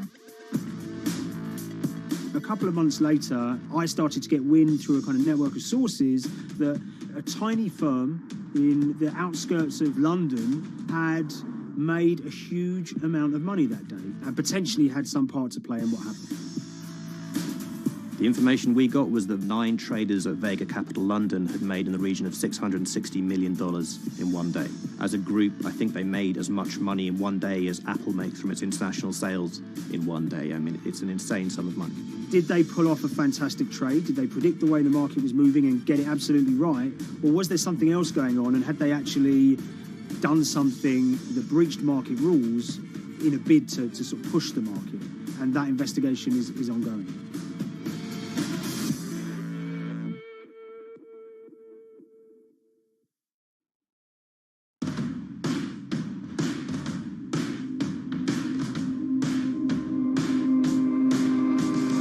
So Paul Commins is a trader who cut his teeth in the pits in the 80s and 90s when everyone had a nickname. His was Cuddles. If you can imagine, that was a very sort of cutthroat type of world where people are doing, you know, hundreds of thousands and millions of dollar trades by shouting at each other, giving hand signals, and then sort of scrawling on scraps of paper. The culture of the trading pits in London was very influenced by the working class guys who became traders there. They weren't like the city bankers that had gone before them. They weren't usually Oxford or Cambridge. You know, they didn't wear Savile Row suits. They were ordinary working guys who happened to have a talent for trading. And a lot of them came from Essex. I think it was 400 traders in the pits, and Cuddles in his, you know, oil and gas pit was described to us as amongst the top 3. In amongst that, was very successful and made, you know, very large amounts of money as a young man. But, you know, inevitably, mechanization and the arrival of electronic markets was the kind of death knell for the pits. And in 2005, the IPE closed down. And when the pits shut down, a lot of the traders who worked there lost their jobs or quit or went to work for financial institutions. But Paul Commins decided to start his own trading collective out in Essex. Some of them are ex-pit guys, cut from the same cloth as him. Lots of them are actually sort of in their 20s, and they're his, you know, drinking buddy's son, or they're his own kids' friends from football. You know, they're young lads, hungry and ambitious, and he brings them into the fold. And fairly shortly, he's got, you know, maybe a dozen or so traders that they're independent, let's be clear, but they're all part of this collective.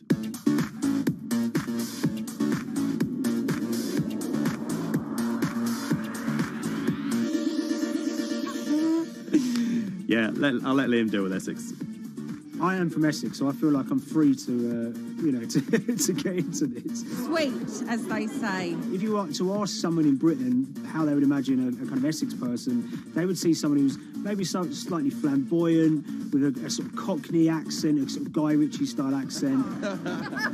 You know, not afraid to splash the cash, but it's probably pretty bright and has done well for themselves. Don't even make sense, does it? But, you know, these guys, they drove around very nice Rolls Royces and Bentleys. They went to places like Marbella on holiday.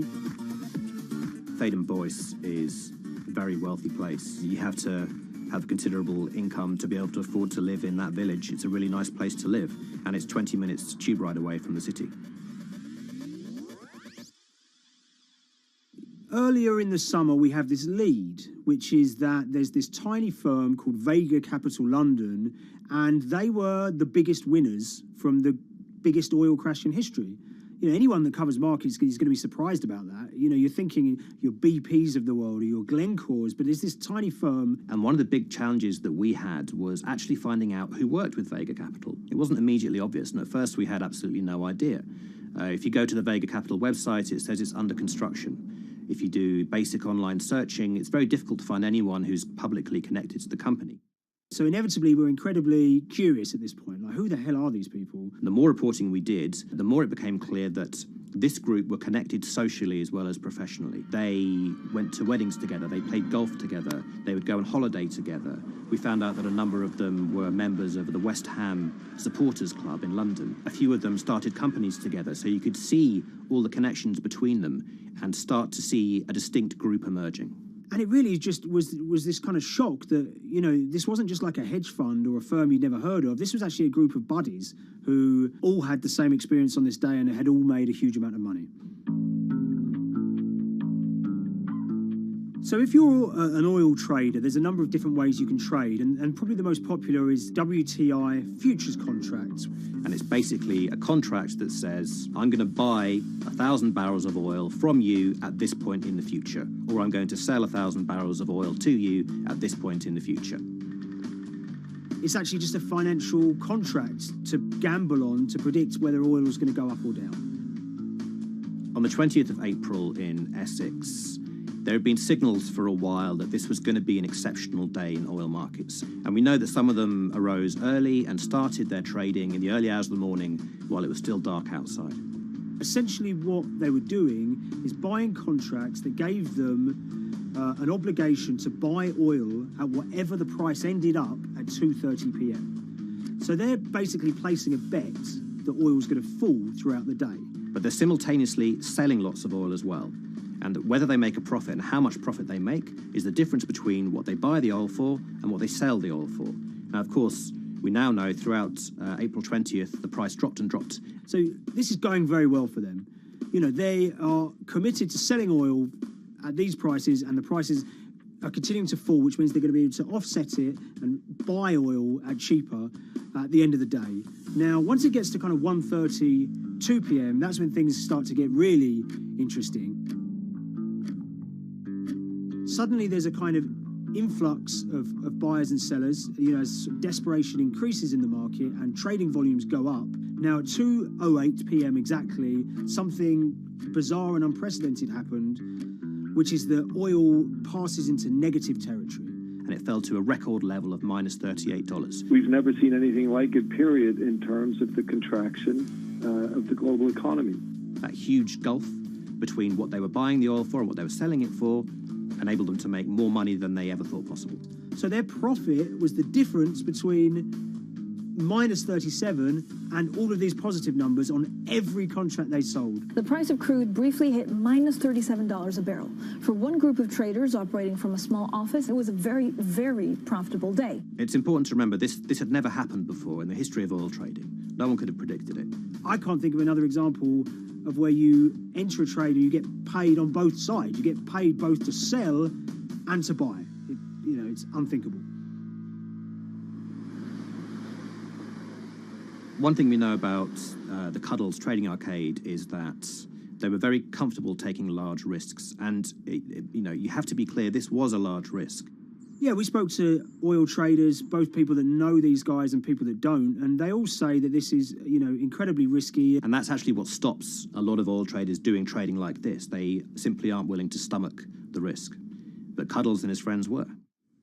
So when the kind of final calculations came down, the group of the 9 most profitable traders made $660 million or thereabouts between them. I mean, if you can imagine, I think 3 or 4 of them made in excess of 100 million each.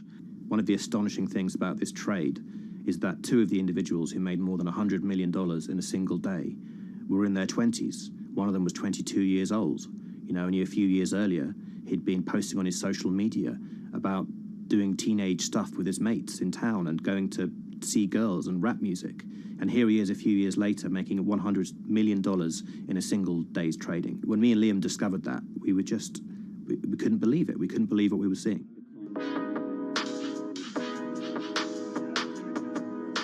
Oil trading is a zero-sum game. Anytime you're making money as an oil trader, someone else is losing it. Amongst the biggest losers were the investors in this Chinese fund, Crude Oil Treasure Fund.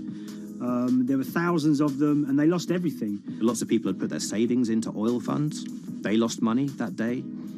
Big banks and brokers who sort of stand in the middle of trading parties, they lost money that day. And another interesting thing is that oil-producing countries like Kuwait or Canada, they sell oil as an average of the WTI closing price over the preceding month. So the fact that one of those numbers in that average was minus 37 meant, if you can imagine, countries like Saudi Arabia and Kuwait potentially lost a couple of dollars on every single barrel of oil they sold that month.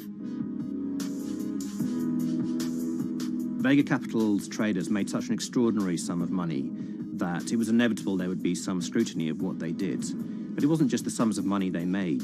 In the vital half an hour before the settlement price was set, they were by far the biggest sellers of oil futures in the market, which is an incredible thing to think about when you consider that the other participants in that oil market are going to be the world's biggest banks, oil majors, BP and Shell, and here you have a group of 9 guys in Essex who are having this significant influence over a global market for oil. I mean, I think you have to assume that if these guys had made $7 million or $10 million, they probably would be celebrating in Essex right now. But the fact that they made closer to $700 million has meant that they are facing understandable scrutiny. We wrote individually to all the Vega traders who did exceptionally well that day, and we got a letter in response from a law firm representing the group. And the law firm was at pains to point out, number one, that they haven't been accused of any wrongdoing, that they all traded independently and separately, and they'd basically all made up their own minds that this was what was going to happen in oil markets based on publicly available knowledge, and decided to execute this trade. What I love about these stories is there's a real variance of opinion, and some people will look at what happened and think that must be dodgy. They all traded at the end of the day. They all made a huge amount of money while all these people lost. That's shocking. But lots of people say these guys are at acute disadvantage. They're in a market that's inhabited by, huge technology-driven funds and firms and oil giants that have got all the advantages in the world, and when you get a bunch of Essex geezers who essentially beat the market and find a way to make a huge amount of money, they should get a pat on the back, really, because that's the dream. Since this happened, a lot of the guys have stopped trading the monthly settlements that they've done so well at in the past. Several of them have set up new companies. They've essentially gone very quiet. Any kind of social media presence they had has kind of closed down. By all accounts, they're, waiting this out. It's certainly too early to try and predict how the regulatory investigations are going to pan out. We just don't know. There's a number of potential outcomes for these guys. Potential punishments if there are any findings of manipulation against Vega or anyone affiliated with it might be you could be fined, you could be banned from trading, and in the most extreme cases there have even been criminal prosecutions in the past of people who have been found to have been manipulating the settlement and misconduct related to trade at settlement. There are other outcomes too. One obvious one is going to be they're able to walk away from this life-changing trade with all the money that they made and celebrated as heroes in the trading community. That they'll go down as legends.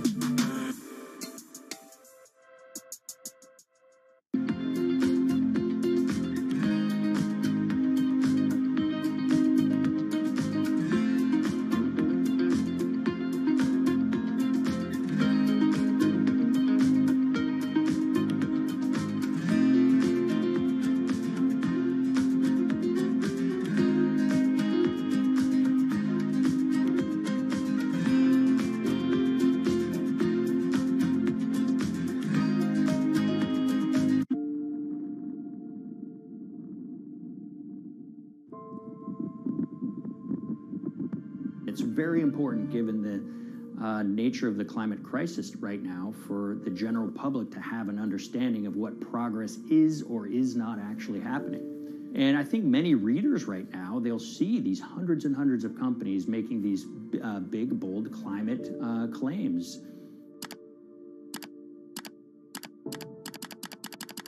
And they would be forgiven to think that we're well on our way to meeting the emission reduction trajectory we need to be on. And the reality of the matter is we're just not on that trajectory. And a key reason for this sort of disconnect is the use of offsets that aren't doing what they claim to be doing. We have a massive potential for sort of willful blindness. We can convince ourselves of things regardless of what the facts are. And so that's what tends to happen in these cases. It's not that anybody is setting out to commit climate fraud. They sort of walk themselves into a situation and they convince themselves of one thing, and that allows them to convince themselves of another thing. But at the end of the day, they're doing something that makes no sense at all.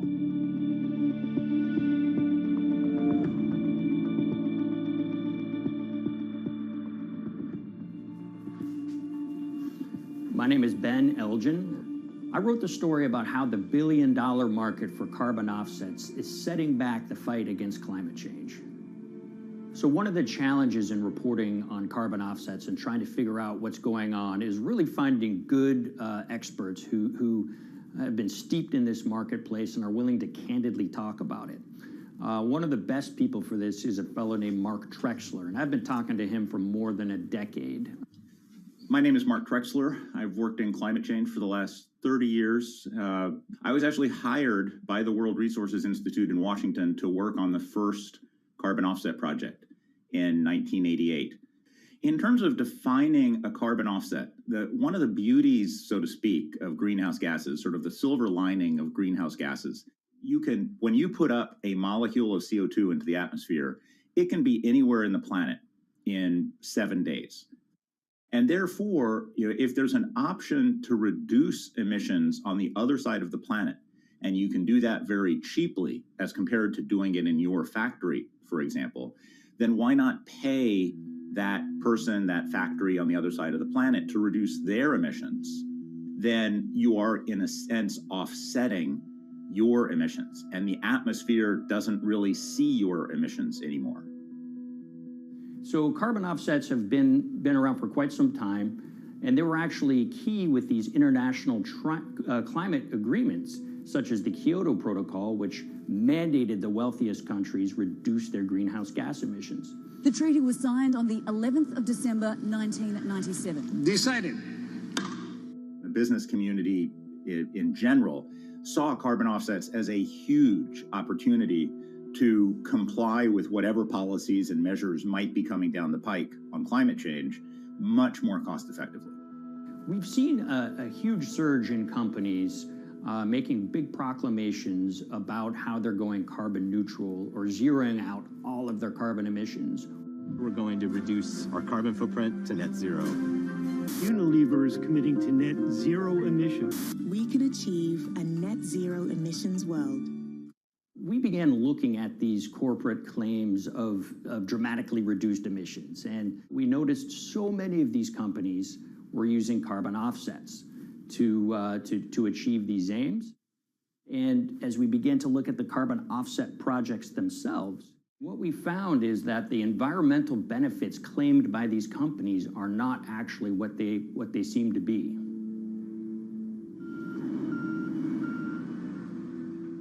And as we sort of saw and spotted a number of these very aggressive carbon offset projects, which appeared to be generating inflated credits or bogus credits, we saw a number of them were associated with the Nature Conservancy.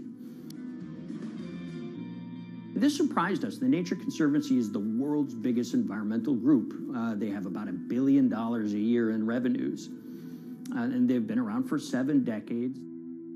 They've preserved about 125 million acres of land, and they've done so many good works over the years, and they've been very strong in terms of working with corporate partners. The Nature Conservancy has taken a different approach, a very pragmatic and pro-business approach. They will not go out and criticize a big polluter, but they're very happy to work with them. Some might say that, well, that's selling out, but others would say, and those at the Nature Conservancy would say, these companies have deep pockets. They can help fund important preservation work, and we have absolutely no problem working with them on this stuff. So companies are very warm, and they've partnered with the Nature Conservancy for many years. And yeah, it definitely lends a sheen of credibility to these projects. Here's 20 new reasons to visit Disney World this year. 1, 2, If you look at, for instance, Disney, that's a sprawling company with theme parks and cruise lines that burn up diesel fuel. They have office buildings and television studios that consume electricity. So these companies are trying to make major reductions in their carbon footprints, but it's very difficult to change these fundamental ways their businesses operate. So Disney has been a big buyer of carbon offsets that are orchestrated by the Nature Conservancy. One of the projects that they buy from is called Pennsylvania Ridges. And that's a plot of land. Most of the land is actually about a 3-hour drive outside of Philadelphia. Interestingly, this land, 3,000 of these acres, was actually acquired by the Nature Conservancy in the late 1990s. This land was imminently threatened. There was a pending logging contract on this land.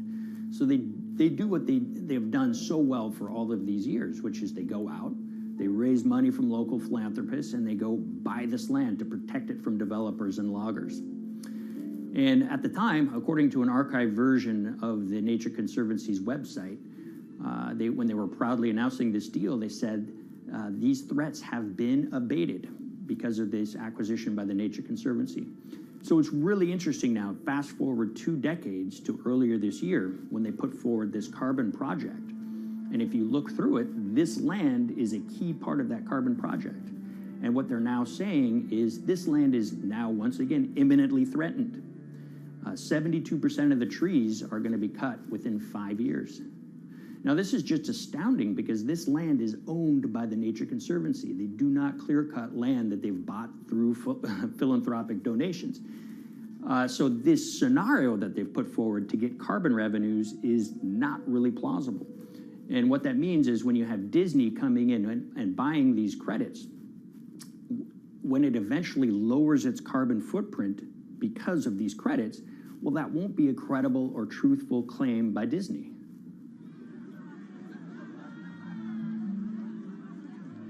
So this is an organization that truly understands the threat of the issue of climate change and is wanting to do its part to address this. However, in this situation, it just appears their drive, which they've had for decades, to increase the amount of revenues that it can use for land preservation work. Nature Conservancy and many others see that the carbon credits as a pot of money that they can tap into to further their own benevolent aims.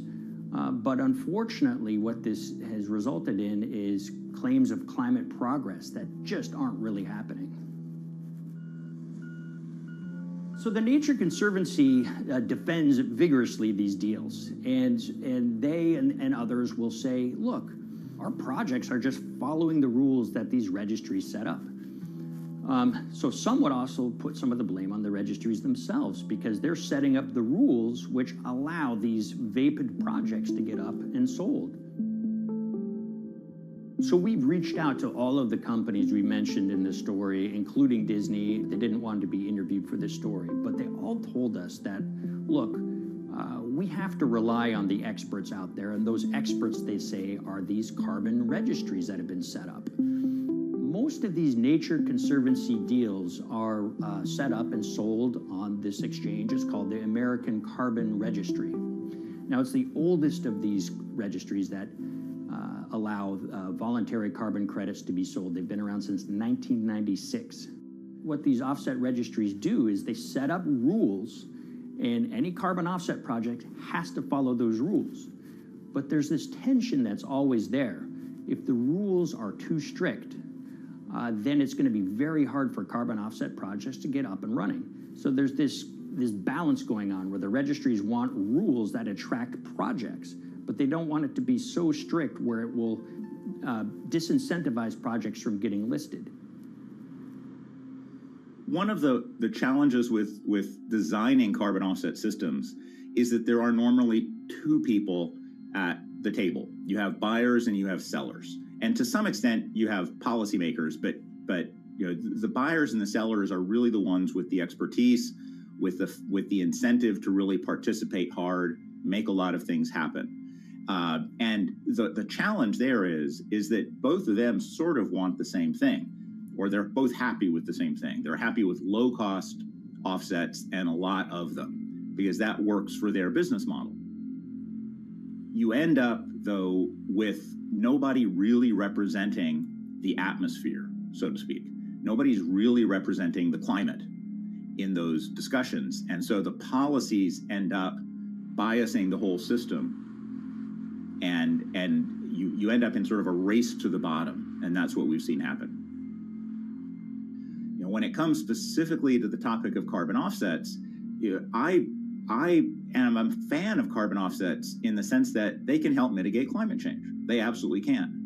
But, you know, if we're not going to do it correctly in a way that actually does help mitigate climate change, then it's nothing but a distraction. And, you know, after 30 years, you have to start wondering, is it really just a distraction? And that's really unfortunate, but that's where we are. Ultimately, what needs to happen is systemic change. You know, we're sort of nibbling around the edges with some of these different things. We need to change how we produce energy.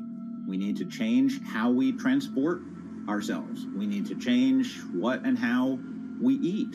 You know, we need systemic change associated with transitioning to a low carbon economy. A lot of what we're doing today is not promoting systemic change. It's sort of trying to stick your thumb in the dike to preserve the current system. And at the end of the day, that can't really work.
The Hyperloop. There's a good chance you've heard the name by now. This is the Hyperloop system. It can take people hundreds of miles in minutes. The Hyperloop, a series of tubes that would transport people in pods at ultra-high speeds over long distances. It's a remarkable new form of transportation that can whisk people from city to city in a flash.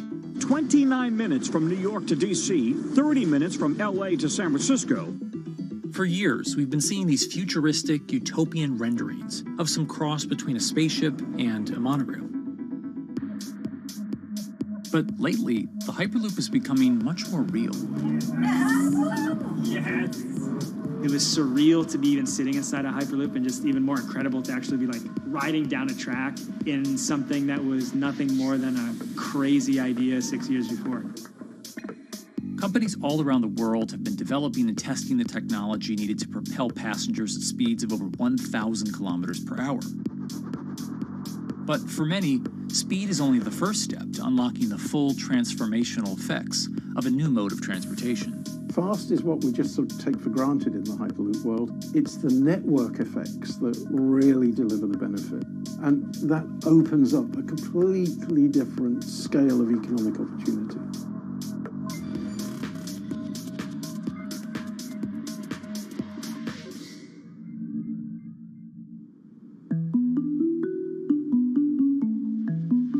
Planes, trains, automobiles, and boats for getting around Earth. But what if there was a fifth mode? And I have a name for it, which is called the Hyperloop. The Hyperloop? Hyperloop, yeah. In 2013, while riding high on the growing success of Tesla and SpaceX, entrepreneur Elon Musk released a white paper outlining the basic framework of the technology he called Hyperloop. The basic idea goes a little something like this. A tube reduces the air pressure to a near vacuum-like environment. A Hyperloop pod is then suspended in the tube, usually by magnetic levitation. The whole pod can then be propelled forward. Because there's no traditional friction sources like air resistance or rolling friction that would push back against the pod, the Hyperloop is able to move at incredibly high speeds and do so fairly efficiently. Despite its futuristic name, however, the general concept behind Hyperloop is actually pretty old. In fact, New York City's first attempt at an underground public transit system in the 1870s was based on a similar principle. The pneumatic transit system was short-lived, however, only stretching one block and topping out at a rather leisurely 10 miles per hour. While Elon would make some 21st century improvements to this concept and bestow a very 21st century name, he wouldn't end up pursuing the technology itself, instead electing to focus his efforts on something a little bit deeper, literally digging the requisite tunnels via his boring company. It would take another billionaire industrialist who dabbles in spaceflight. No, wait, not that one. Yeah, that's the one. After Richard Branson would make a large investment in the company Hyperloop One, it would be renamed to Virgin Hyperloop. What we've always been trying to do as a company is show that this technology could work, that it could be made safe, and that ultimately it's something that's happening in the next couple of years, not the next 20 years. Josh Geigel is the co-founder and CEO of Virgin Hyperloop.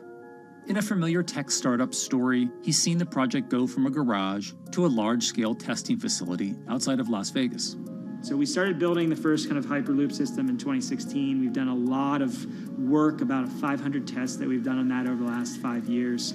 And what we realized that we need to do is take that technology, show that it can be commercial, so drive the cost down, improve the efficiency, improve the performance. But the key thing is actually making it approachable and safe for individuals. In order to do that, Josh, along with Virgin's head of passenger experience, Sarah Lucian, bravely volunteered to take the inaugural ride. What her and I were realizing is we're the first two people sitting in a Hyperloop. The only type of people that have gone through this environment are in spacesuits, and there we are in just normal clothes because of the system, the safety of what we've designed. 3, 2, 1, launch. And then once we started going, you felt a bit of acceleration. We accelerated a little bit harder than we would in commercial. It'd be like a sports car. Yes. We got up to about 108 miles an hour on that test. And it's a short run. It's about 500 yards or so, and came to a stop.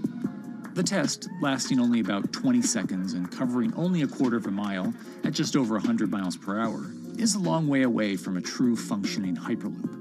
But as for optics, it's a crucial step for the future of funding.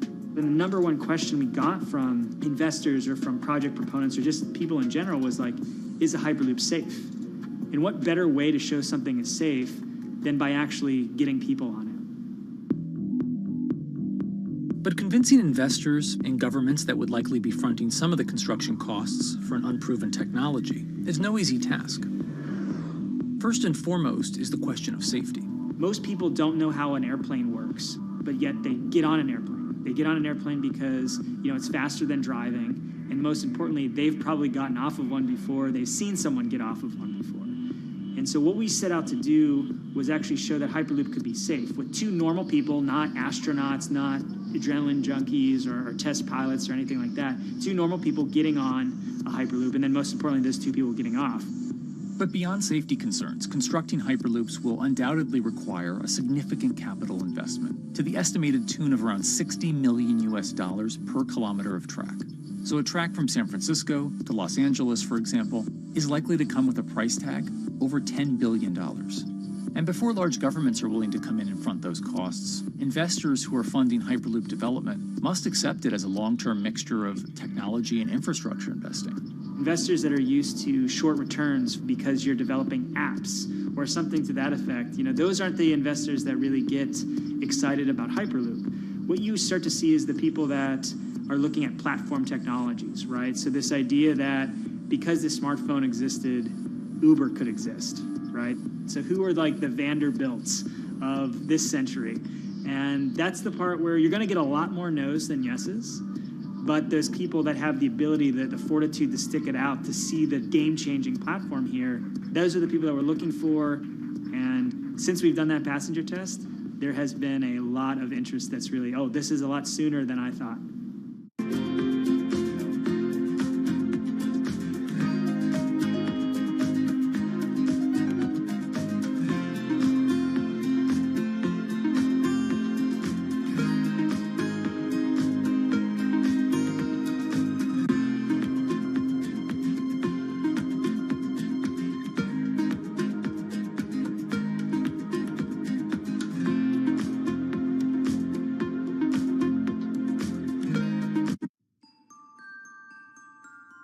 Envisioning the ripple effects of what Hyperloop could achieve, though, is fairly challenging at this stage of development.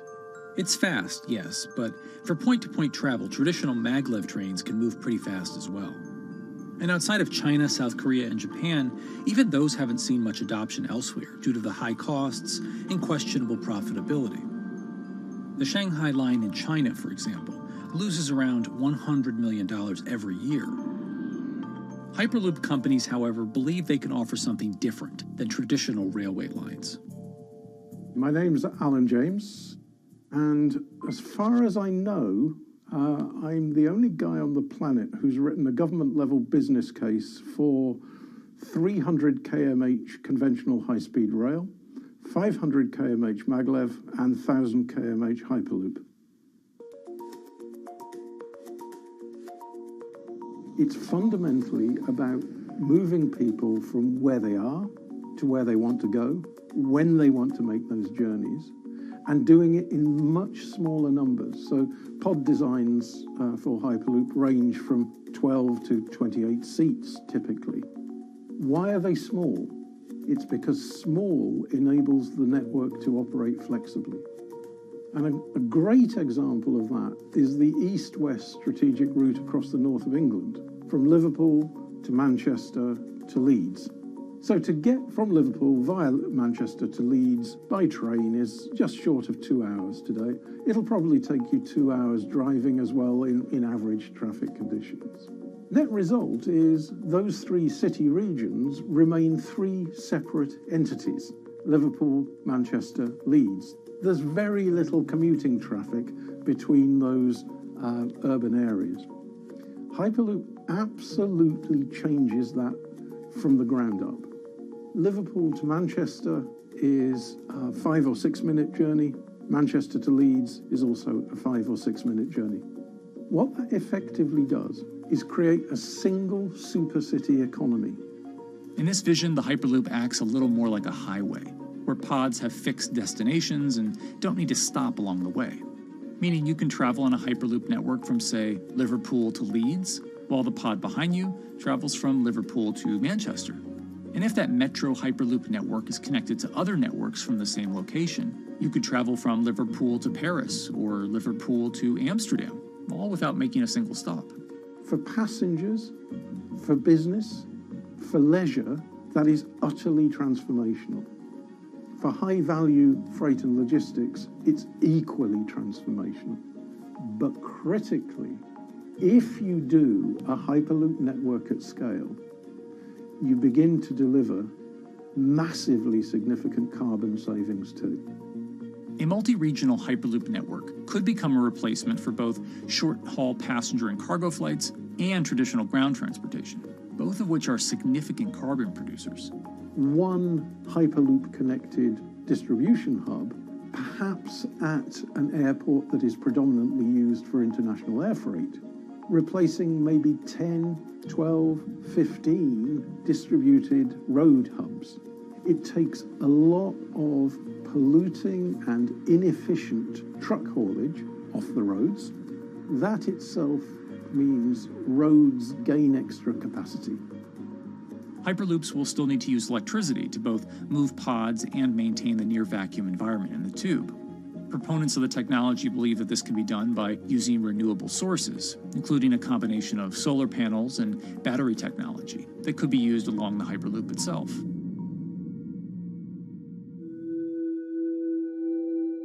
But even with all multipliers of time and carbon emission savings that a Hyperloop network may provide, the investment capital required to actually build such a network becomes even more economically and politically daunting. Committing doesn't mean spending billions on day one. Committing means, how do we phase it?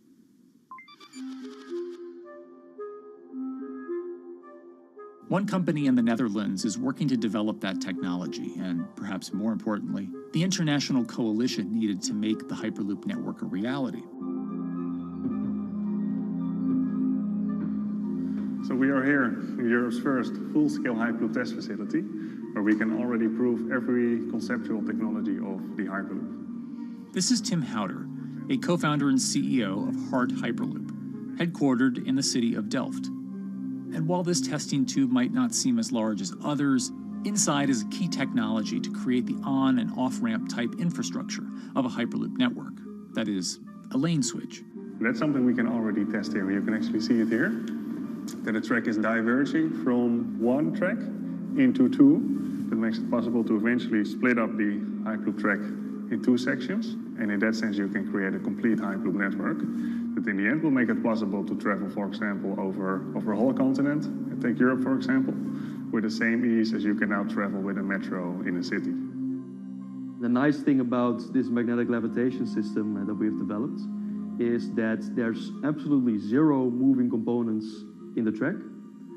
So for example, if you have to do a lane switch, all you do is that the tube basically splits up, and statically the tracks also split up. And whenever the vehicle enters a switch, it either pulls itself to the right with its magnets, or it pulls itself to the left with its magnets.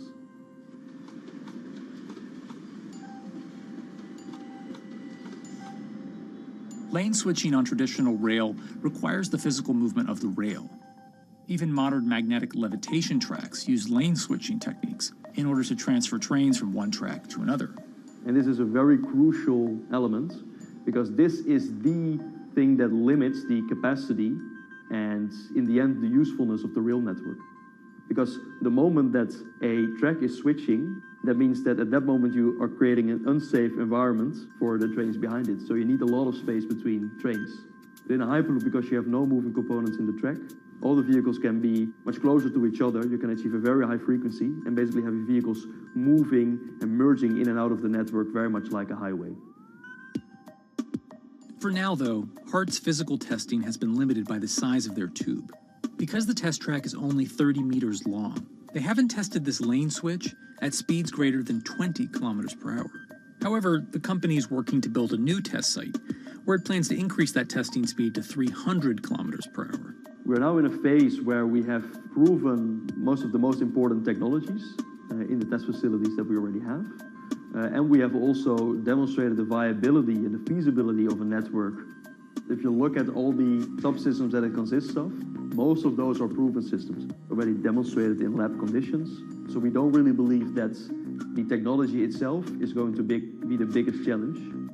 Because for all Hyperloop companies out there, actually building a Hyperloop system requires more than just a good product. We're talking about the safety aspects, we're talking about integration into the environment, we're talking about the social aspects.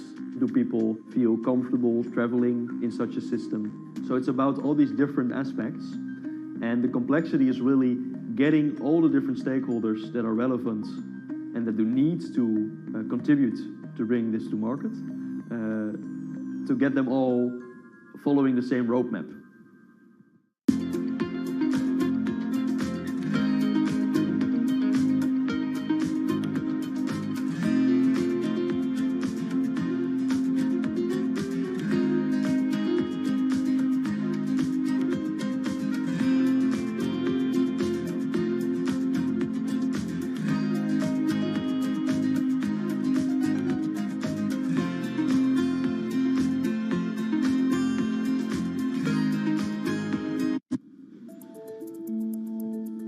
In order to help build this coalition of private and public interest in Hyperloop development, Hart in 2018 partnered with other Hyperloop companies from Europe and Canada.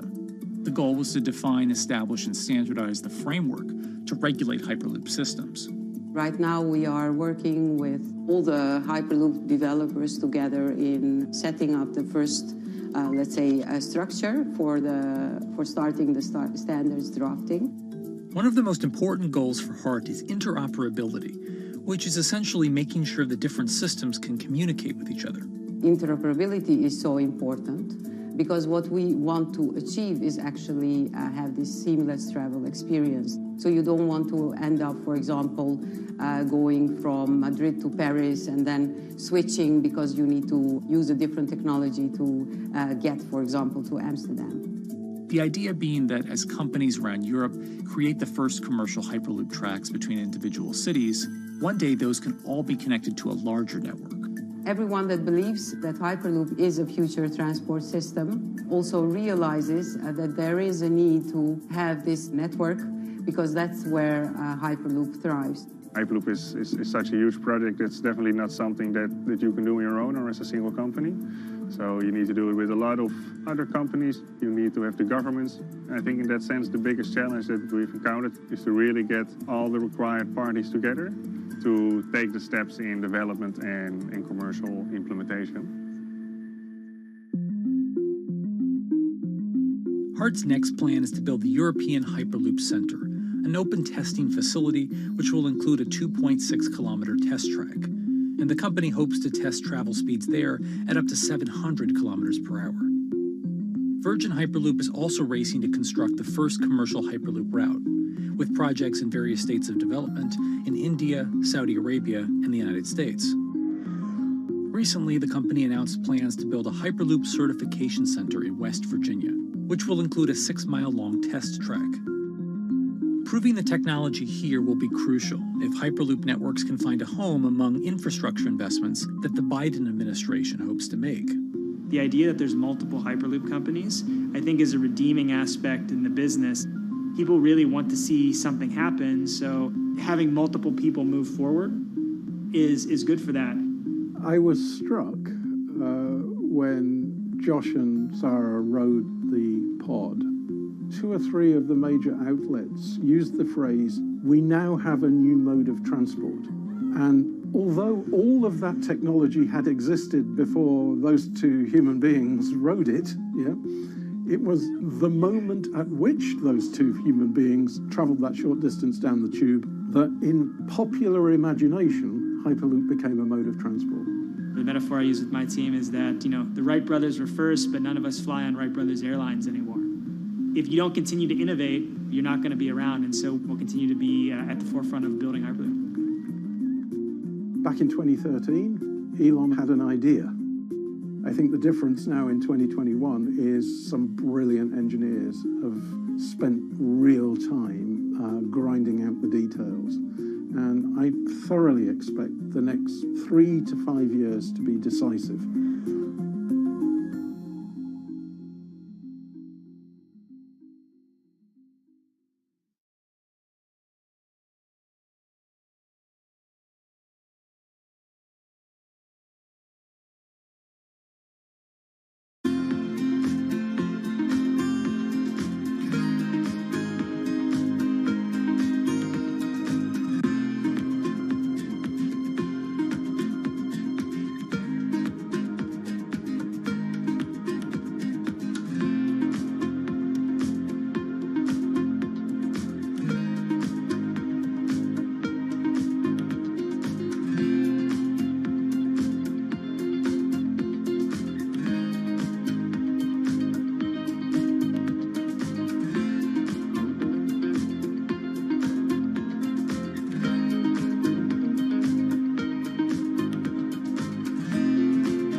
This week, how hydrogen can transform our energy usage.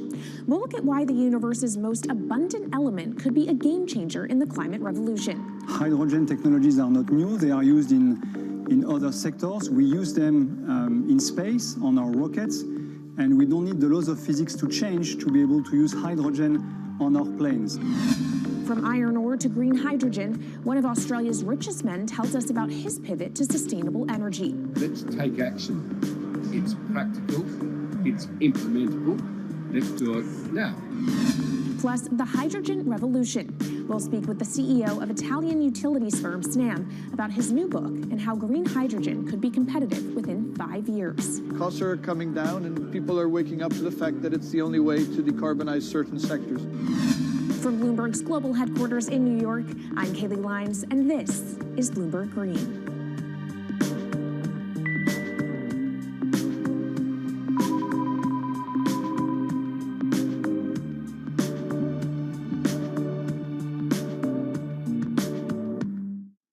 It's a new year, so here at Bloomberg Green, we're highlighting new solutions in the fight against climate change. And one of those is as old as the universe itself, hydrogen.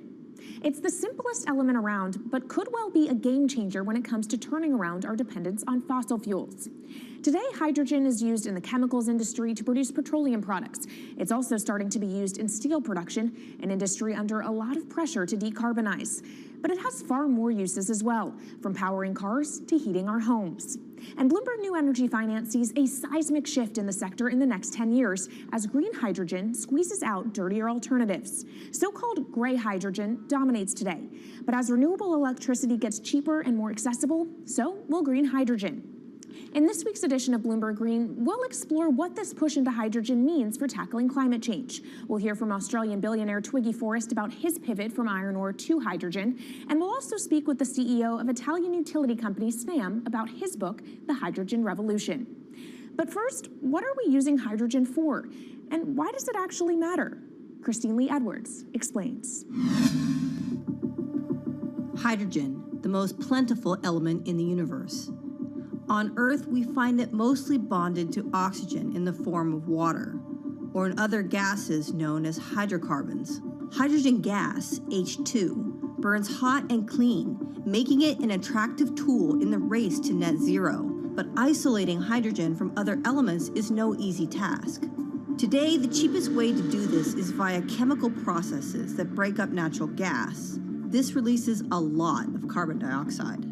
Another method is to use electricity to split water molecules in a process called electrolysis. Although there is no carbon byproduct, a lot of electricity is needed. And if this power comes from burning coal or gas, it negates the zero emissions goals of using hydrogen to begin with. Hydrogen produced in this way, powered by fossil fuels, is called gray hydrogen. If carbon capture and storage is used together with fossil fuels, then it becomes blue hydrogen. If nuclear power is used, it's called pink. And finally, green hydrogen is when it's produced via electrolysis and powered from renewable sources. This method is considered emissions-free. It's predicted that by the early 2030s, H2 made from renewables will be cheaper than that made from fossil fuels. But that hinges on the cost of electrolysis declining, which will be achieved through larger projects and an expansion of manufacturing.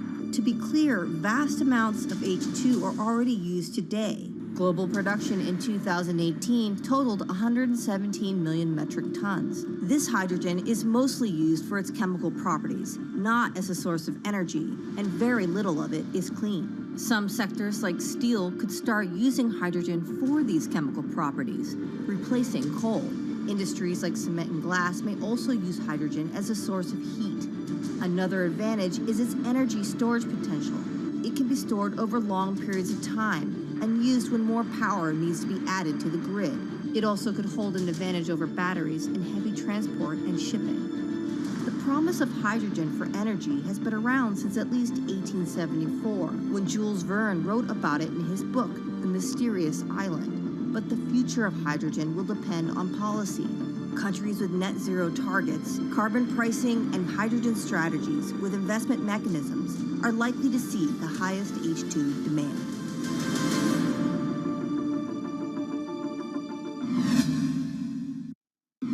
That was Bloomberg's Christine Lee Edwards explaining what hydrogen means for the energy transition. But how are businesses approaching the sector? Well, one of Australia's richest men is making a big play into hydrogen. Andrew Forrest, better known as Twiggy, made his fortune from iron ore, being the chairman, former CEO, and major shareholder in Fortescue Metals, one of the world's biggest miners. But after having made over $10 billion in profit from the metal in the last fiscal year, Twiggy wants to transform Fortescue into a clean energy company. He's been scouring the planet in search of investment opportunities in hydrogen and renewables. The firm plans to allocate up to 10% of its annual profits for green energy investments and is exploring projects across the globe, from Indonesia to Argentina. Francine Lacqua caught up with Twiggy Forrest.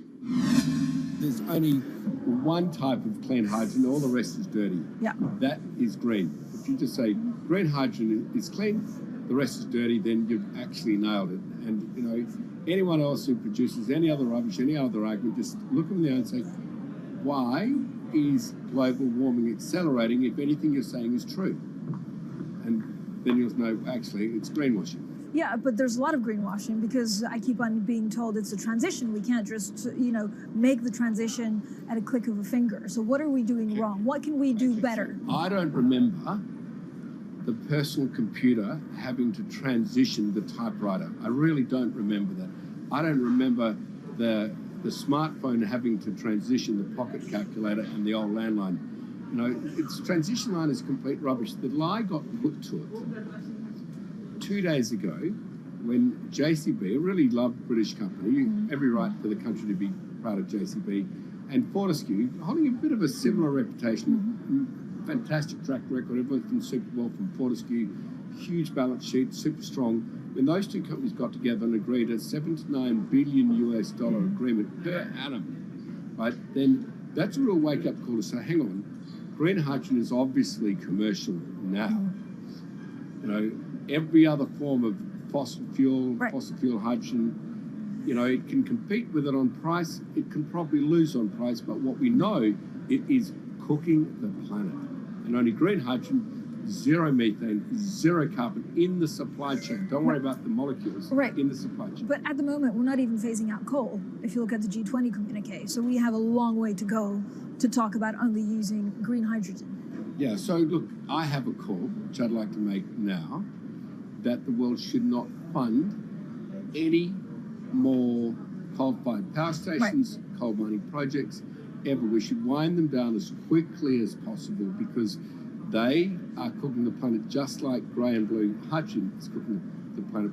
Yeah. You know, hydrogen, which is not made from renewable electricity, is releasing 10 to 16 times more carbon, let alone the methane, which is worse, than it is hydrogen. So we've just got to stop doing things which are self-harming under the guise of greenwashing. So why are leaders so slow? Even if you look at the appetite for ESG investments, they're growing exponentially, so are emissions. So where are we allocating capital? Okay, so take the recent G20.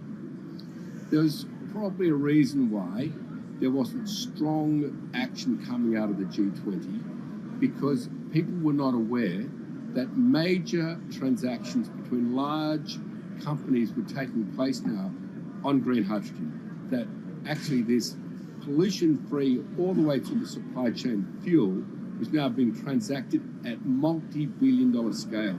If they'd known that, I don't believe any sovereign leader or any energy minister or climate change minister could not take ultra seriously that green hydrogen is now here to stay. It's broken through. History has been made. It will never go back. Okay, what is the one thing that you would tell leaders today and business leaders? How do we transition faster than what we are now because we're at real risk of missing our targets? Oh, so that's really simple. You stop funding, you stop subsidizing, you stop using burying money into fossil fuels. It could be carbon sequestration, it could be fuel rebates, it could be anything. Hundreds of billions of dollars getting ashed while we ash the planet on fossil fuel subsidies. Because we haven't had that renewable electricity, we haven't had that green hydrogen, we've kind of been pushed down. It's all sorts of excuses. Oh, it'll never be commercial. It'll never be supplied in the quantities we need it. You know, blah, blah, blah. Now we know, let's take action. It's practical. It's implementable. Let's do it now. okay, if we do it now, is there going to be a shock to the energy system? Is there going to be a shock actually to economically? And is it worth, not talking about transition, just going from A to B? Yeah, it's a fantastic question. A to B is the solution. Let fossil fuels do what fossil fuels do. Just burn their coal, burn their oil, burn the gas. At least they're pumping up carbon and methane into the atmosphere, honestly. Well, not that honest, because they don't measure methane, which is 90 times worse than carbon. But at least the carbon is being done honestly. Encourage the green hydrogen sector to come in really fast. Okay, it's there. There's renewable power all over the world. We now know how to make electrolyzers much cheaper, like 25% of the original cost. We know how to do that now. We don't have an excuse to get into it. Does it need to be cheaper than oil and fossil fuel for it to be viable worldwide? Well, right now it is. Okay, so let's just swallow that bit of financial data. Right now it is cheaper, and it's getting more cheap. It's the only fuel you know of which is declining in value. You don't have enough of it, right, to power the world? Yes. That's only because we haven't had policies to support it. If we had policies to support it 5-10 years ago, it would be everywhere. You'd see the global warming budget start to come down. Yeah. Now, we've got 5 or 10 years to make a huge difference. I need policy leaders all over the world to appreciate now, okay, big business is transacting with green hydrogen in multi-billion-dollar agreements. We now know it's here and it's here to stay. Let's spread it everywhere.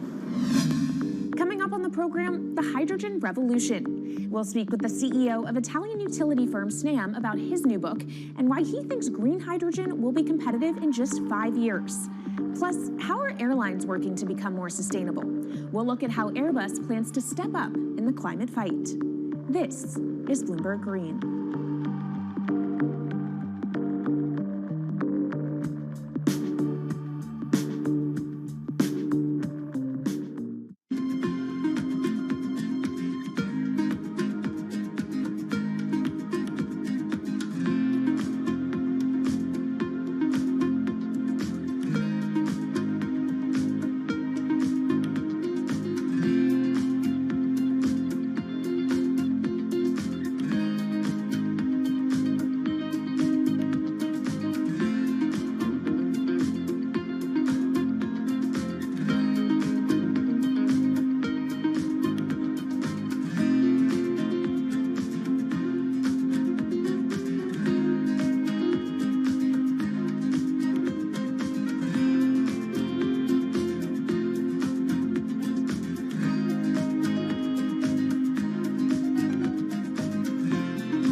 From Bloomberg's world headquarters in New York, I'm Kaylee Lines, and this is Bloomberg Green. What will the world look like in 2050? Will global temperatures have stabilized, electric vehicles be abundant, and solar and wind power homes around the world? According to Marco Alvera, the CEO of Italian energy company Snam, that vision of the future could be a reality. And he says that hydrogen will pave its way. As he tells it in his new book, The Hydrogen Revolution, Alvera's moment of reckoning came in November 2018 when he tasked the Snam Scenarios team with studying how Europe could reduce its CO2 emissions to zero by 2050. Looking through the results of the study, Alvera said he was struck by how much hydrogen was in Europe's energy mix by that year.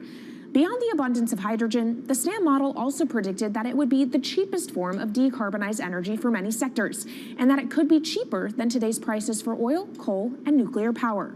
Our Maria Tadeo spoke with Alvera at COP26. It's happening all very fast. We see the cost of hydrogen coming down a lot. Hydrogen will play a big role in the energy mix. I don't know if it's going to be 15 or 25% of a fully decarbonized energy system, but it's going to be big. Costs are coming down, and people are waking up to the fact that it's the only way to decarbonize certain sectors, the so-called hard-to-abate sectors. And you say it's the only way and the costs are coming down. Where do you see prices moving? Because a lot of the reticence at times has to do with the pricing, that some argue, well, it's still not the cheapest option on the market. So when I was first working in hydrogen in 2004, it was costing $1,000 per megawatt hour. 2010, 600. Today, 100, and we see it going down to 50 in 5 years' time, and to going down to $25 per megawatt hour in the next 10 years or so, which is a quarter of where it is today. That's really because renewable energy, and we're talking green hydrogen here, renewable energy costs are falling, but the cost of making the electrolyzer, which is the kit that you use to convert solar or wind energy and water into hydrogen, the cost of this kit is falling a lot because it doesn't really exist on an industrial scale. So as we build up capacity, we industrialize it, we standardize it, and we squeeze costs out. That's really the cost trajectory. And for that, of course, you need demand, however, for governments and also institutions to kind of buy into this idea that it is the future and we want to invest and create infrastructure. What are they telling you? When you speak to governments, when you speak to officials, are they keen on this? They're very keen. So the Department of Energy shares our view in the States of getting to below $1 a kilo, which is $25 a megawatt hour. The European Union has a hydrogen strategy, which is very clear, and several member states have the same. Chile wants to export a lot of hydrogen. China's big on hydrogen. Australia is very big on hydrogen. Japan is blending already hydrogen. So I would say the world is now really focused on this because it's the only way to store energy for a long period of time economically is to convert it into either a liquid or a gas. And of course, you talk about the price, but the other big component is the volume. You know, how big can you go? Where do you see that on a time scale? So wherever it's sunny or windy, you can produce very cheap hydrogen eventually. And so compared to oil and gas, which are concentrated in few parts of the world, it's going to be very democratic from that point of view. So every sunny place, every desert, every ocean wind can be turned into hydrogen that we can put on ships, in pipes, and really start trading it around the world. So it's going to happen a lot faster than a lot of people think. So, and when you say a lot faster, what is that in time? As I said, $50, which is essentially oil parity within 5 years. And then, depending on how quickly we ramp it up after that, we could get to $25, which is coal parity before the end of the decade. And in big scale. In big scale, because once you get to coal parity, that's the only way we're going to get China and India to stop burning new coal. We have businesses in China and in India, and I see a lot of hydrogen development, a lot of renewable development in both countries. The India announcement was incredibly strong on 2030. Some people were upset about the 2017 net zero deadline, but when it comes to 30, he announced a big, big commitment to get to 50% renewables. Were you surprised by it? I was surprised that they would make it so explicit, and even the net zero is a big thing for them. And so I think it will happen faster than 2070 because of the falling cost of renewable and hydrogen. India's burning 80 gigawatt of oil, of diesel, to keep the lights on. So there's an immediate opportunity there, and we're very interested in working in that country. And with regards to China, perhaps the fact that we haven't really seen them active, I guess the diplomats are working on this, but we haven't really seen the leadership. It's going to be technology, it's going to be industry. I think China has committed to a net zero, which is very important. At the G20, China was clearly behind the 1.5 degrees. So I think a lot has been achieved between the G20 and COP, and I think what's really important is to see in the coming years how quick it's in our hands to make part of this happen in 5 years, or it could otherwise happen in 15, 20 years. It's about building the project. The capital is there. We saw how many trillions of dollars are already committed. What's missing is really the projects, and that's where companies like us step in. Marco Alvera, CEO of SNAM there, speaking with our Maria Tadeo. Let's turn now to the aviation industry. It's a big contributor to global greenhouse gas emissions, and it's under pressure to change that. In October, the International Air Transport Association, a trade body representing airlines, approved a target of achieving net zero emissions by 2050. To achieve that, many airlines in the US and Europe are looking to buy sustainable aviation fuel made from renewable sources like used vegetable oil. Initiatives like these are pushing plane makers to come up with some radical new aircraft that will eventually cater to our growing appetite for travel without hurting the environment. We took a look at how Airbus, the world's #2 aircraft manufacturer, is stepping up to the challenge. How long until we can fly emission-free? Airbus says it's more confident by the day it can be done by its 2035 target. Airbus's CEO spoke about its ambitions for hydrogen-powered planes at the company's summit in France. The physics works. Hydrogen technologies are not new. They are used in other sectors. We use them in space on our rockets, and we don't need the laws of physics to change to be able to use hydrogen on our planes. So every day we become more confident, but we think we need to have a plane, we need to have the right fuels, the hydrogen available in the right quantity at the right place at the right time, and we need the regulations to be ready. So we really need the work and the collaboration of many people around the globe to make it happen on time. But it could be a long wait until green passenger jets go mainstream. Larger aircraft with more than 150 seats are not expected to feature globally until about 2050. That means manufacturers and airlines today are under growing pressure to ramp up short-term innovations to cut their carbon. In the long term, meeting the ambitious plans for so-called green hydrogen means building a giant industry almost from scratch. To make that happen, British airline EasyJet is among those saying governments need to get involved and fast.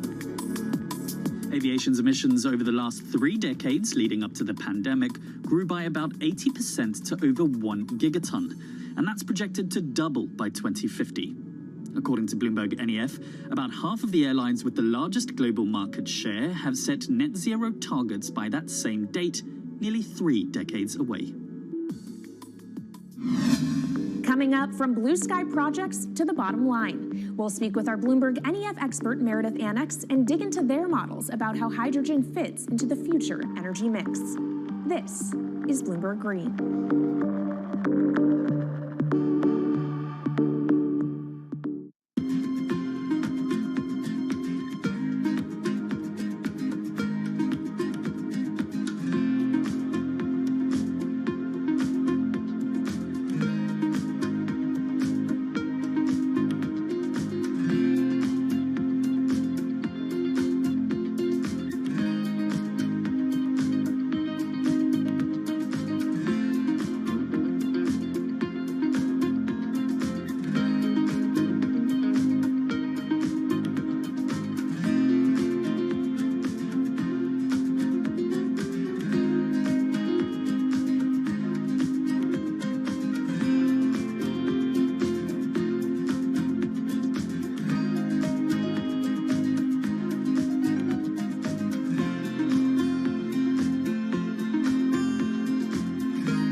From Bloomberg's world headquarters in New York, I'm Kaylee Lyons, and this is Bloomberg Green.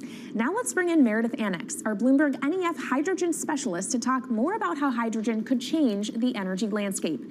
So Meredith, what place do you think hydrogen is likely to have in the future energy mix globally? Hydrogen's this incredible solution for us as we look to decarbonize because it's a perfect solution in areas that are hard to electrify. So where we like to think about hydrogen playing a role, it's in things like heavy industry, especially where you need a feedstock as well as energy source. and in things like dispatchable power, long-haul transport, maybe even shipping and aviation. That sounds great that it can be used for such diverse industries. At the end of the day, though, how much is this going to cost? Well, that's the amazing thing about hydrogen, because depending on how you make it, it can actually see significant cost declines in the future. So when we're talking about clean hydrogen, we usually mean green hydrogen produced from renewable electricity. And in that case, your hydrogen is almost as cheap as the renewables that are used to make it. So if you're in a place with really good renewable resources, you'll be able to have cheaper hydrogen. But even in places with less good resources, we think that hydrogen can be cheaper than $1 per kilogram, which is the price of unabated hydrogen today, and around $8 per million BTUs for those who prefer to think in energy units. And that can be achieved anywhere in the world by 2050, we believe.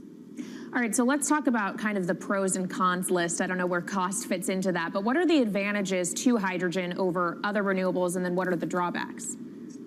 Yeah, main advantage is the fact that hydrogen can serve roles that electrons struggle with. And that's things like seasonal storage, for instance, or just anything where you need storability, where electrons are harder to store, hydrogen is going to be easier. That also leads to a downside, though, because hydrogen is less energy dense than the usual things that we use for storable energy today, like coal or oil or natural gas. So you will need more volume of storage to handle the same amount of energy. Let's talk about the viability as well and how it may differ in different geographies. What is your view on that? Yeah, so for green hydrogen, again, from renewable electricity, really places with the best renewable resources, things like Latin America or the Middle East, even Southern Europe, have really, really good potential for producing hydrogen. And then when you're looking at blue hydrogen, which is produced from natural gas or coal with carbon capture and storage, we do see that becoming more expensive than green hydrogen in the future, especially as renewable electricity costs come down. But that can be a viable option in places like the US Gulf Coast or Russia, where you've got good geological storage for the carbon, as well as ample natural gas that's quite cheap.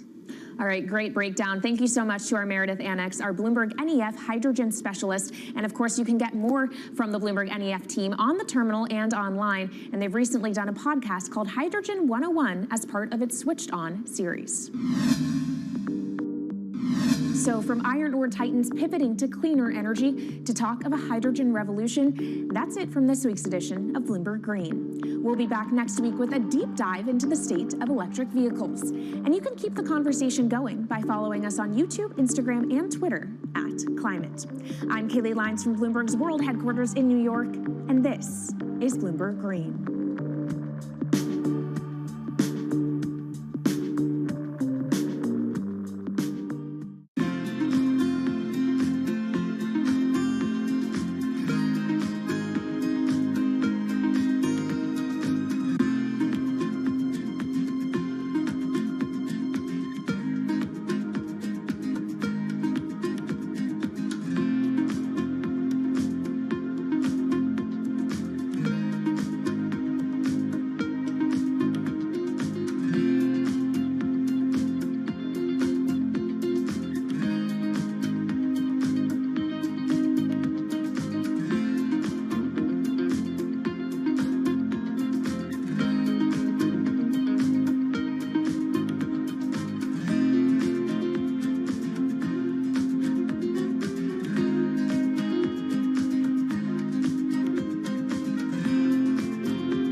Headlines and breaking news 24 hours a day at Bloomberg.com, the Bloomberg Business app, and at Bloomberg Quick Take. This is a Bloomberg Business Flash.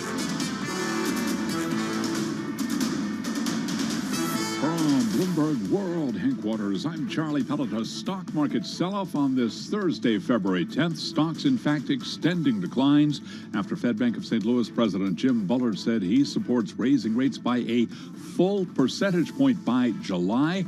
Bullard's comments follow data showing inflation accelerated to a 4-decade high in January, with the consumer price index reaching 7.5% more than the median estimate of 7.3% in a Bloomberg survey. Reaction to the hot CPI print from Priya Misra, head of global rate strategy at TD Securities. We're in a humble, nimble Fed world.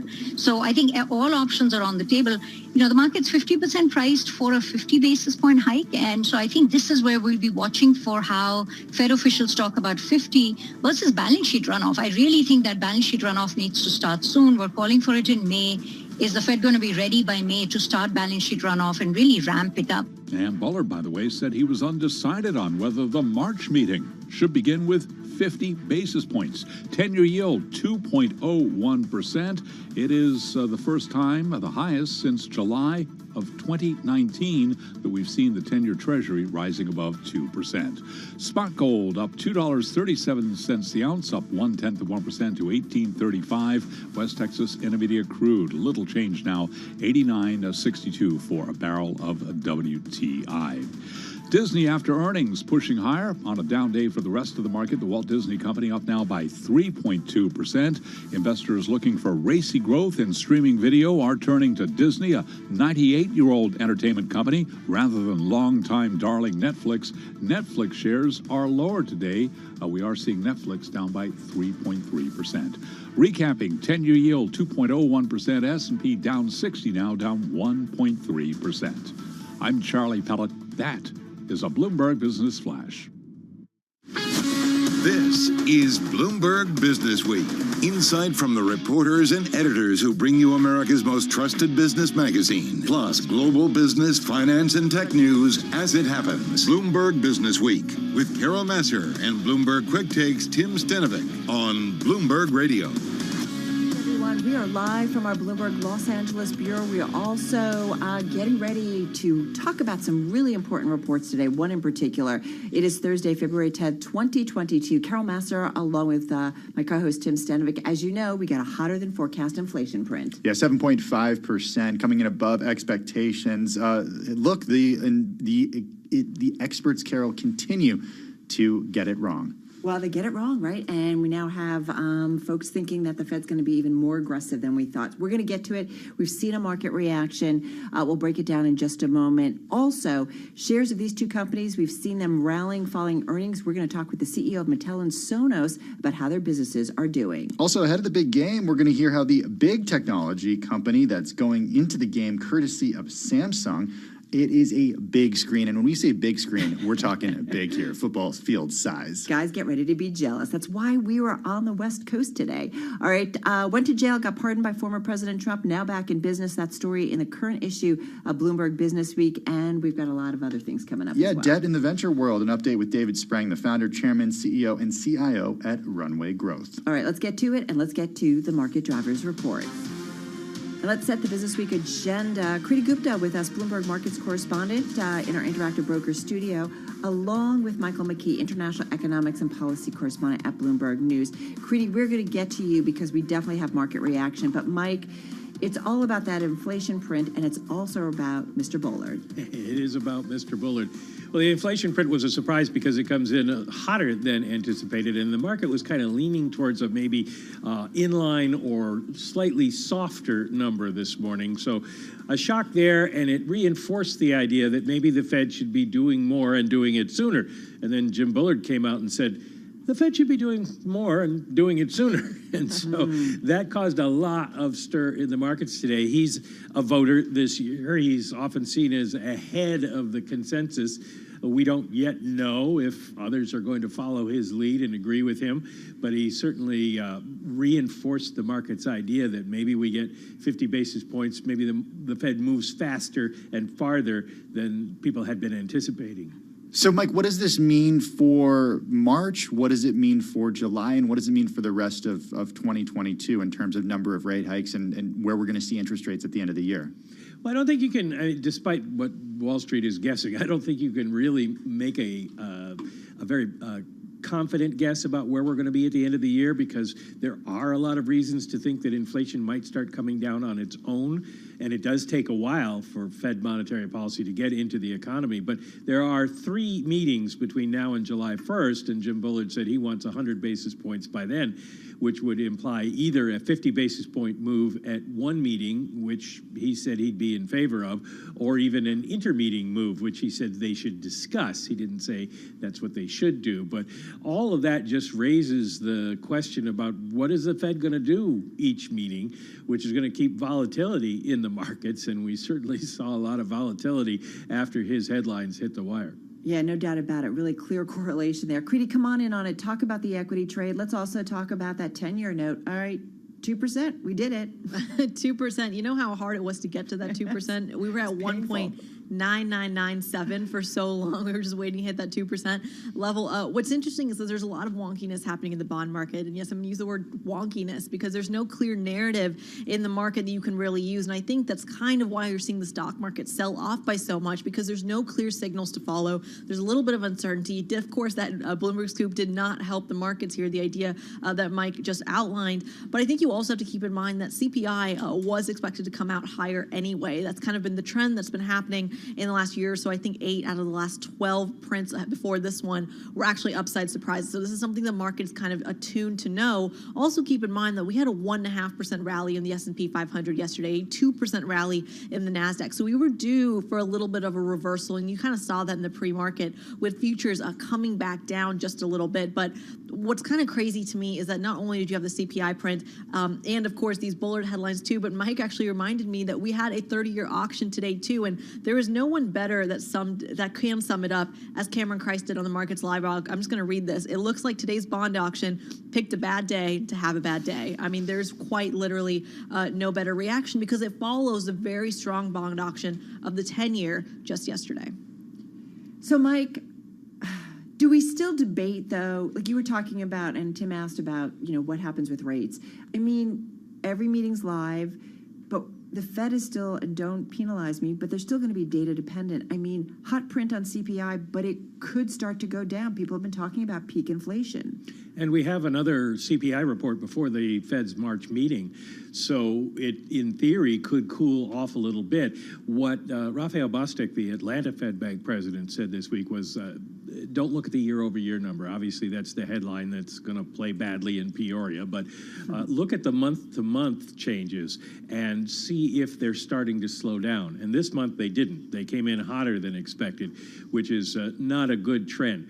So, yeah, we're going to be watching to see what happens. The data, it all becomes more important. Housing is rate increases starting to slow the housing market. What's it doing to retail sales? Do we see durable goods orders change because people are cutting back on investment? There's going to be a lot to watch over the next couple of months. Hey, Mike, before we let you go, just in 20 seconds, based on what you've read today in the wake of this hotter than expected print, is this the month where we look back in a year and say this is where inflation peaked? Probably this month or next month. Well, this month, February, we haven't got the numbers. But then we start to get into the base effects when you get into March, April, May. So this could be it. We hope that this Fed certainly hopes. And we hope you guys are wearing sunscreen, by the way. We are wearing sunscreen. I'm looking out at the Los Angeles Country Club right now. I can see people playing golf. I'm not joking. It's kind of heavenly. All right, guys, thank you so much. Kriti's going to be back a little bit later on with her chart of the day. Michael McKee, of course, at Bloomberg News, and Kriti Gupta, our markets correspondent at Bloomberg. Let's do the Bloomberg Business Week Bite of the Day. It's one number that tells us a lot. Today's number, 25.3 million. 200 pairs of Nike Air Force One sneakers created by the late designer Virgil Abloh selling for a combined $25.3 million at Sotheby's yesterday. The proceeds will go to a charity that aims to help students of color who are pursuing careers in fashion. Kind of love those things. Yeah, I did not get a pair, Carol. I did not either. All right, well, we still have time. All right, let's get to world and national news. Guessing she didn't get a pair either. Hey, Nancy. No pair. Sorry. With today's inflation rate showing prices rose 7.5% year over year in January, President Biden is honing in on prescription drug prices. He says Americans are paying too much for those. We pay the highest prescription drug prices of any nation, developed nation in the world. During his stop in Virginia today, Biden also vowed to, quote, work like the devil to bring gas prices down.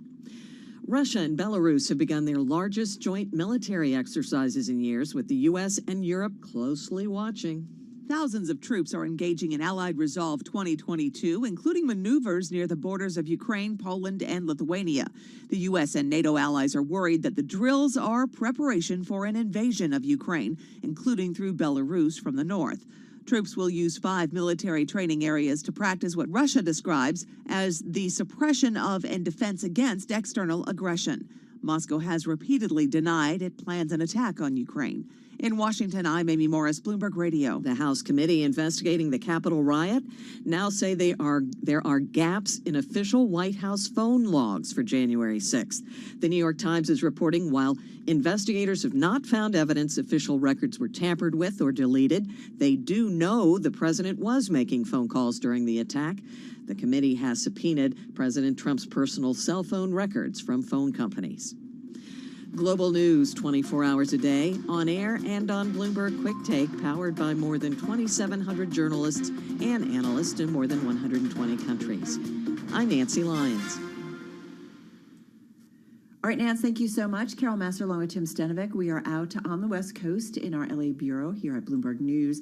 We're getting ready for a really special broadcast tomorrow, so tune in because it's all about the Super Bowl. It's really all about the world of sports. Yeah, we're talking about the Power Players Summit, the Bloomberg Live event. Carol, you've got a couple great panels that you're hosting. Jennifer Zebasaja, my colleague at Quick Take as well, and then Jason Kelly, of course, from Bloomberg Quick Take, and your former co-anchor on Bloomberg Business Week Radio has a handful of great panels too. And we're going to get to speak on Bloomberg Business Week Radio tomorrow to some great guests who are going to be in attendance. Yep, wall to wall. In the meantime, we're also focusing on the latest when it comes to the healthcare sector, obviously keeping an eye on COVID. We'll get an update in just a moment. In the meantime, one of the stories popping up on the Bloomberg has to do with medicine's worst paying specialty apparently attracting a lot of money from Wall Street. U.S. companies focused on primary care raised about $16 billion from investors in 2021. This is according to unpublished research by Harvard scholars. That's more than 4 times the amount invested in 2020 and up from just $15 million reported in 2010. So from $15 million in 2010 to $16 billion in 2021. That's remarkable. And, you know, hospitals have really long sought to fold in physician practices to drive referrals for specialty care. I mean, that's where you feel like the focus has been, at least over the last decade, of not just really your primary care physicians, but going to the specialists. Well, hospitals now, they face more competition from health insurers, drugstore chains, investment firms, and tech-focused upstarts. There's a lot of different places you can go for primary care. Yeah, there are. And, you know, a lot of companies want in on it. CVS, for example, the parent of insurer Aetna, plans to put doctors in up to 350 of its retail stores. The boom, Carol, this accelerated during the pandemic as independent practices faced financial stress, and some doctors sought early retirement because this is tough work. It is really tough work. You know, this focus, though, on primary care is also why CVS Health, parent of insurer Aetna, planning to put doctors in up to 350 of its retail stores. So they are trying to, you know, really branch out when it comes to kind of full access health care. That is CVS. All right, you're listening to Bloomberg Business Week. This is Bloomberg.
headlines and breaking news 24 hours a day at Bloomberg.com, the Bloomberg Business app, and at Bloomberg Quick Take. This is a Bloomberg Business Flash.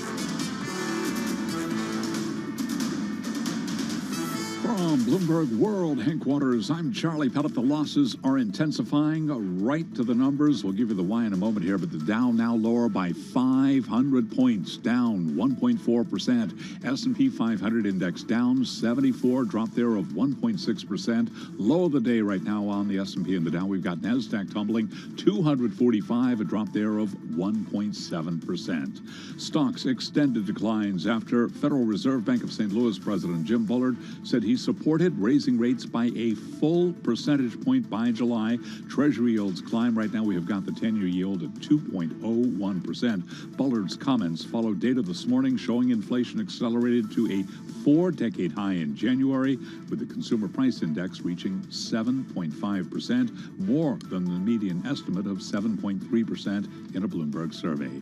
Spot gold right now down 70 cents the ounce at $18.32. West Texas Intermediate crude lower a little change, down 10 cents the barrel at $89.50, down just about 0.1%.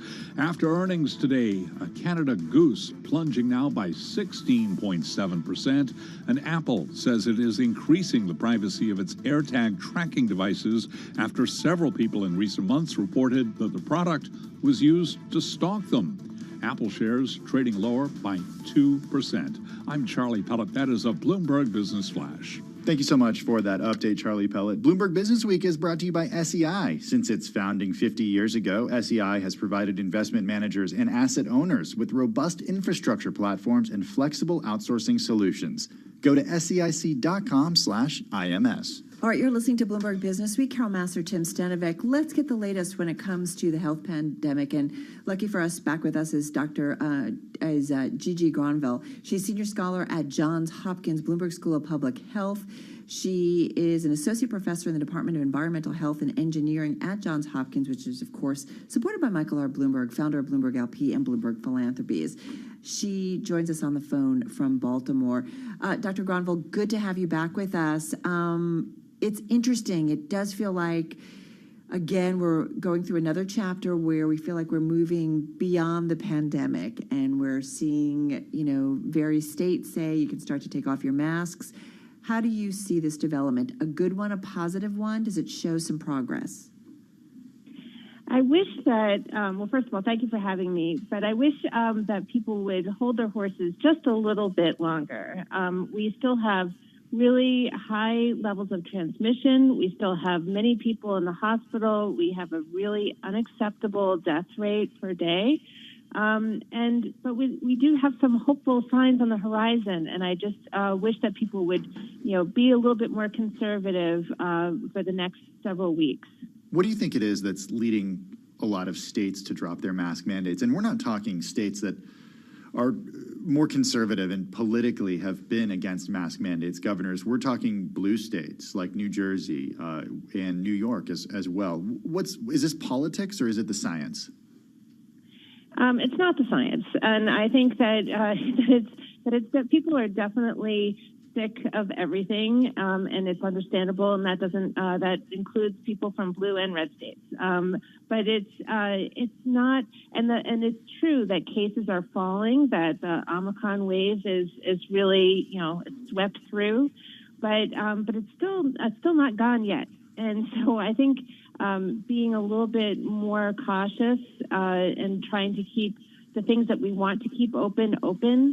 I'm especially concerned about schools, and I think that should be the priority. Well, let's talk a little bit about that, because I'm already getting, I live in I told Carol about this yesterday. I live in an apartment building in New York City. We have a mask mandate for the building. And after what we've heard earlier this week from governors around the country, we already have residents who live in the building saying we got to remove this mask mandate because it's being removed in New York. And I'm thinking to myself, well, there are a lot of newborns in this building. There are people under the age of 5 who are not yet eligible to be vaccinated. Help me understand the tension there. Well, in a few weeks, we'll be able to probably start being able to vaccinate the under 5 crowd. But not newborns yet, right? I mean, we're like not newborns, 2 to 5. Right, probably 2 to 5 years old, and that'll probably happen in a few weeks. Start happening, but it takes time to get them immunized, and also it'll take some time to help educate parents that this is the best thing to do. We haven't yet really done that as well as we could have for the 5 to 11-year-olds. Right now, nationally, about a quarter of them have been vaccinated, of eligible 5 to 11-year-olds, and that's just not sufficient. Hey, one thing I want to ask you, back on a plane, this is like the second plane. I mean, I did one in the fall, Tim and I did. He's been on another one. But what do we need to think about as we travel? Because I just thought, boy, everybody was a lot more relaxed, still wearing masks, but it was very different from everybody pulling out their wipes and wiping everything down. What do we need to think about, Gigi? Well, I think that, if you are traveling and you are able to wear a mask and you're with, with people who you don't know what their status is and they may or may not be vaccinated, they may or may not be infected. I mean, I'd wear a mask in that situation. And if you are able to, all masks work, but better masks do work better. And so if you're able to wear an N95 or a KN95 or a KN94, something that's better, that has better protection, do that. It's not there is no 100% guarantee in life. I know people are saying that, one-way masking works. It does work. But it's certainly better if you're not getting exposed. Hey, Dr. Gronvald, before we let you go, I want to talk a little bit about self-testing. I recently received my coronavirus test kit from the U.S. government free of charge. What are we getting wrong about the way that we're self-testing? One thing that I always tell people is, remember that testing is a moment in time. It will tell you your status at the time that you swabbed your nose. And a lot of times people think, oh, well, I tested yesterday and I said I was negative, but then, the next day it was positive, and so the test didn't work. It's more likely that you were infected, but you were below the limits of detection in the test. So testing is a moment in time. If you're going to use a test, I recommend people check YouTube or the manufacturer to just make sure they're doing it correctly. The tests are all a little bit different, so why not look for an example? No, really good advice. Hey, so nice to talk to you once again. Dr. Gigi Gronvald, Senior Scholar over at Johns Hopkins Center for Health Security at the Bloomberg School of Public Health, of course, supported by Michael R. Bloomberg, joining us on the phone from Baltimore. All right, coming up, we are going to talk about what Elon Musk is up to. Yeah, Ed Ludlow is going to be joining us from Texas. Looking forward to that. All right, you're listening to Bloomberg Radio.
Broadcasting live from the Bloomberg Interactive Broker Studio in New York. Bloomberg 1130 to Washington, D.C. Bloomberg 99.1 to Boston. Bloomberg 106.1 to San Francisco. Bloomberg 960 to the country. Sirius XM Channel 119. And around the globe, the Bloomberg Business app and BloombergRadio.com.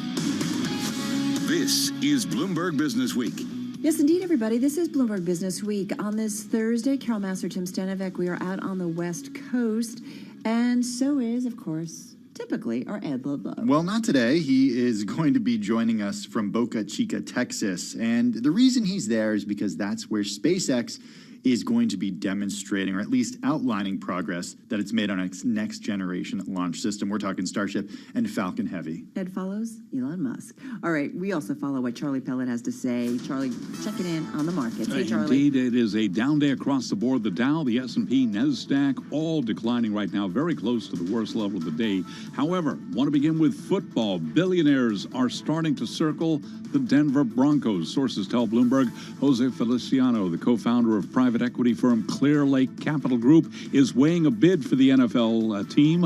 One of the sources says Josh Harris, co-founder of Apollo Global Management, is separately considering his options. Yesterday, we learned media mogul Byron Allen was preparing a bid for the Broncos, a move that, if successful, would make him the first black majority owner of an NFL team. Stocks lower, as I mentioned here, extending declines, in fact, after Federal Reserve Bank of St. Louis President Jim Bullard said he supports raising rates by a full percentage point by July. S&P down 68 right now. That is a drop of 1.5%. Dow Industrials down 462, a decline of 1.3%. NASDAQ down 222, a drop of 1.5%. 10-year yield now 2.01%. Yield on 10-year Treasury rising above 2%, highest since 2019. Gold lower, a little change, down 50 cents the ounce at $18.32. West Texas Intermediate crude oil up 0.2%, 89.87 a barrel. Protesters against France's vaccine mandates aim to use their vehicles to block roads in Paris beginning tomorrow as support for those freedom convoys that first began in Canada spread to other countries. Italian nightclubs will reopen tomorrow, another sign Europe is beginning to live with the virus. But in the meantime, in the United Kingdom, Prince Charles has tested positive for a second time and is self-isolating. Dr. Chris Beyer is a professor of epidemiology at the Johns Hopkins Bloomberg School of Public Health. Right now, he is in South Africa, where he and other researchers are keeping an eye on the latest Omicron variant. Well, these have emerged within Omicron lineage, and they share that same high infectiousness, but it does appear that they are not more lethal, not more pathogenic. It's taken over very quickly here in South Africa, so that the Omicron BA.2 is now the predominant variant that is turning up here. Dr. Chris Beyer with the Johns Hopkins Bloomberg School of Public Health, which is supported by Michael R. Bloomberg, founder of Bloomberg LP and Bloomberg Philanthropies.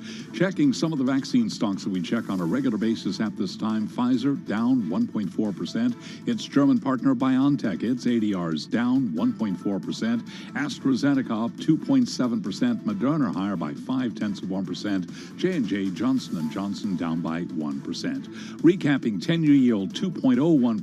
S&P down 1.5%, down 67 points. I'm Charlie Pellet. That's a Bloomberg Business Flash. It is indeed. All right, Charlie. Well, he's got his cowboy hat on and his cowboy boots on because he is in Texas getting ready for the next unveiling, or at least next update, when it comes to Elon Musk's and his SpaceX Starship spacecraft and Super Heavy rocket. I bet he's also managed to rent himself a heavy-duty pickup truck, because if I know Ed Ludlow, I know he likes to drive trucks when he's out on the road. Ed Ludlow is West Coast correspondent for Bloomberg News. He joins us on the phone from Boca Chica, Texas. Ed, what are you doing in Boca Chica? What's the lay of the land, and what are you expecting to see tonight? Well, I'm actually going to give you guys a little inside scoop. I have a BN story, a Bloomberg News story coming imminently, and I don't have a pickup. And the reason I don't have a pickup is that not only are all the hotel rooms in this area booked out, but there are no rental cars left. So I'm not going to tell you what I got, but it ain't a pickup. And everyone's in town for Elon Musk, right? He gave this really detailed presentation in September 2019 about Starship. This amazing spacecraft that will one day carry humans to Mars and to the moon. But he didn't hit any of the milestones or targets that he set out. So this is the first kind of update we've had since then. And I know he tweets a lot, but you know, we want slides. We want the PowerPoint. You know, it's so funny because we're going to be broadcasting from the Power Players Summit tomorrow from Beverly Hills. And one of the guests that we're going to talk about is about space tourism, but also space tourism as an emerging sport. I mean, everybody's all in on this. So what's the thing that could shock us from Elon Musk? Someone who can often shock us with what he says and what he does. But what should we be kind of on guard for? Yeah, look, I don't think anyone disputes that Elon Musk is a smart guy, right? I think, you know, we all agree on that. But what's interesting is in the last presentation, and often he deviates away from rocket science to human biology, to climate change. And, you know, it's interesting you mentioned space tourism because for SpaceX and Elon, this has always been bigger picture than that. He basically says he's worried about the future of the Earth. And even if that future is 100 million years away or tens of millions of years away, he basically says they have to build a vehicle that can take humans to Mars and establish mankind on Mars because we might need it. You know, we may not be able to survive on our planet. Or one way we can save our planet is to take resources from another like Mars. So for him, it's a much bigger picture way of thinking about it. And I think a lot of people, you know, who follow this or at least even watch the launches that have become so commonplace from SpaceX have a good idea of what Falcon 9 looks like. Yeah. What does Falcon Heavy look like? What does Starship look like? We are talking a massive change in at least size. Yeah, so I'm standing about 30 meters from the full thing they call Starship. The top half is the pointy bit with fins, the Starship spacecraft. The bottom half is super heavy, and in total, it's 394 feet tall, 120 meters. By comparison, the Falcon 9 system that we're so used to seeing is about 70 meters.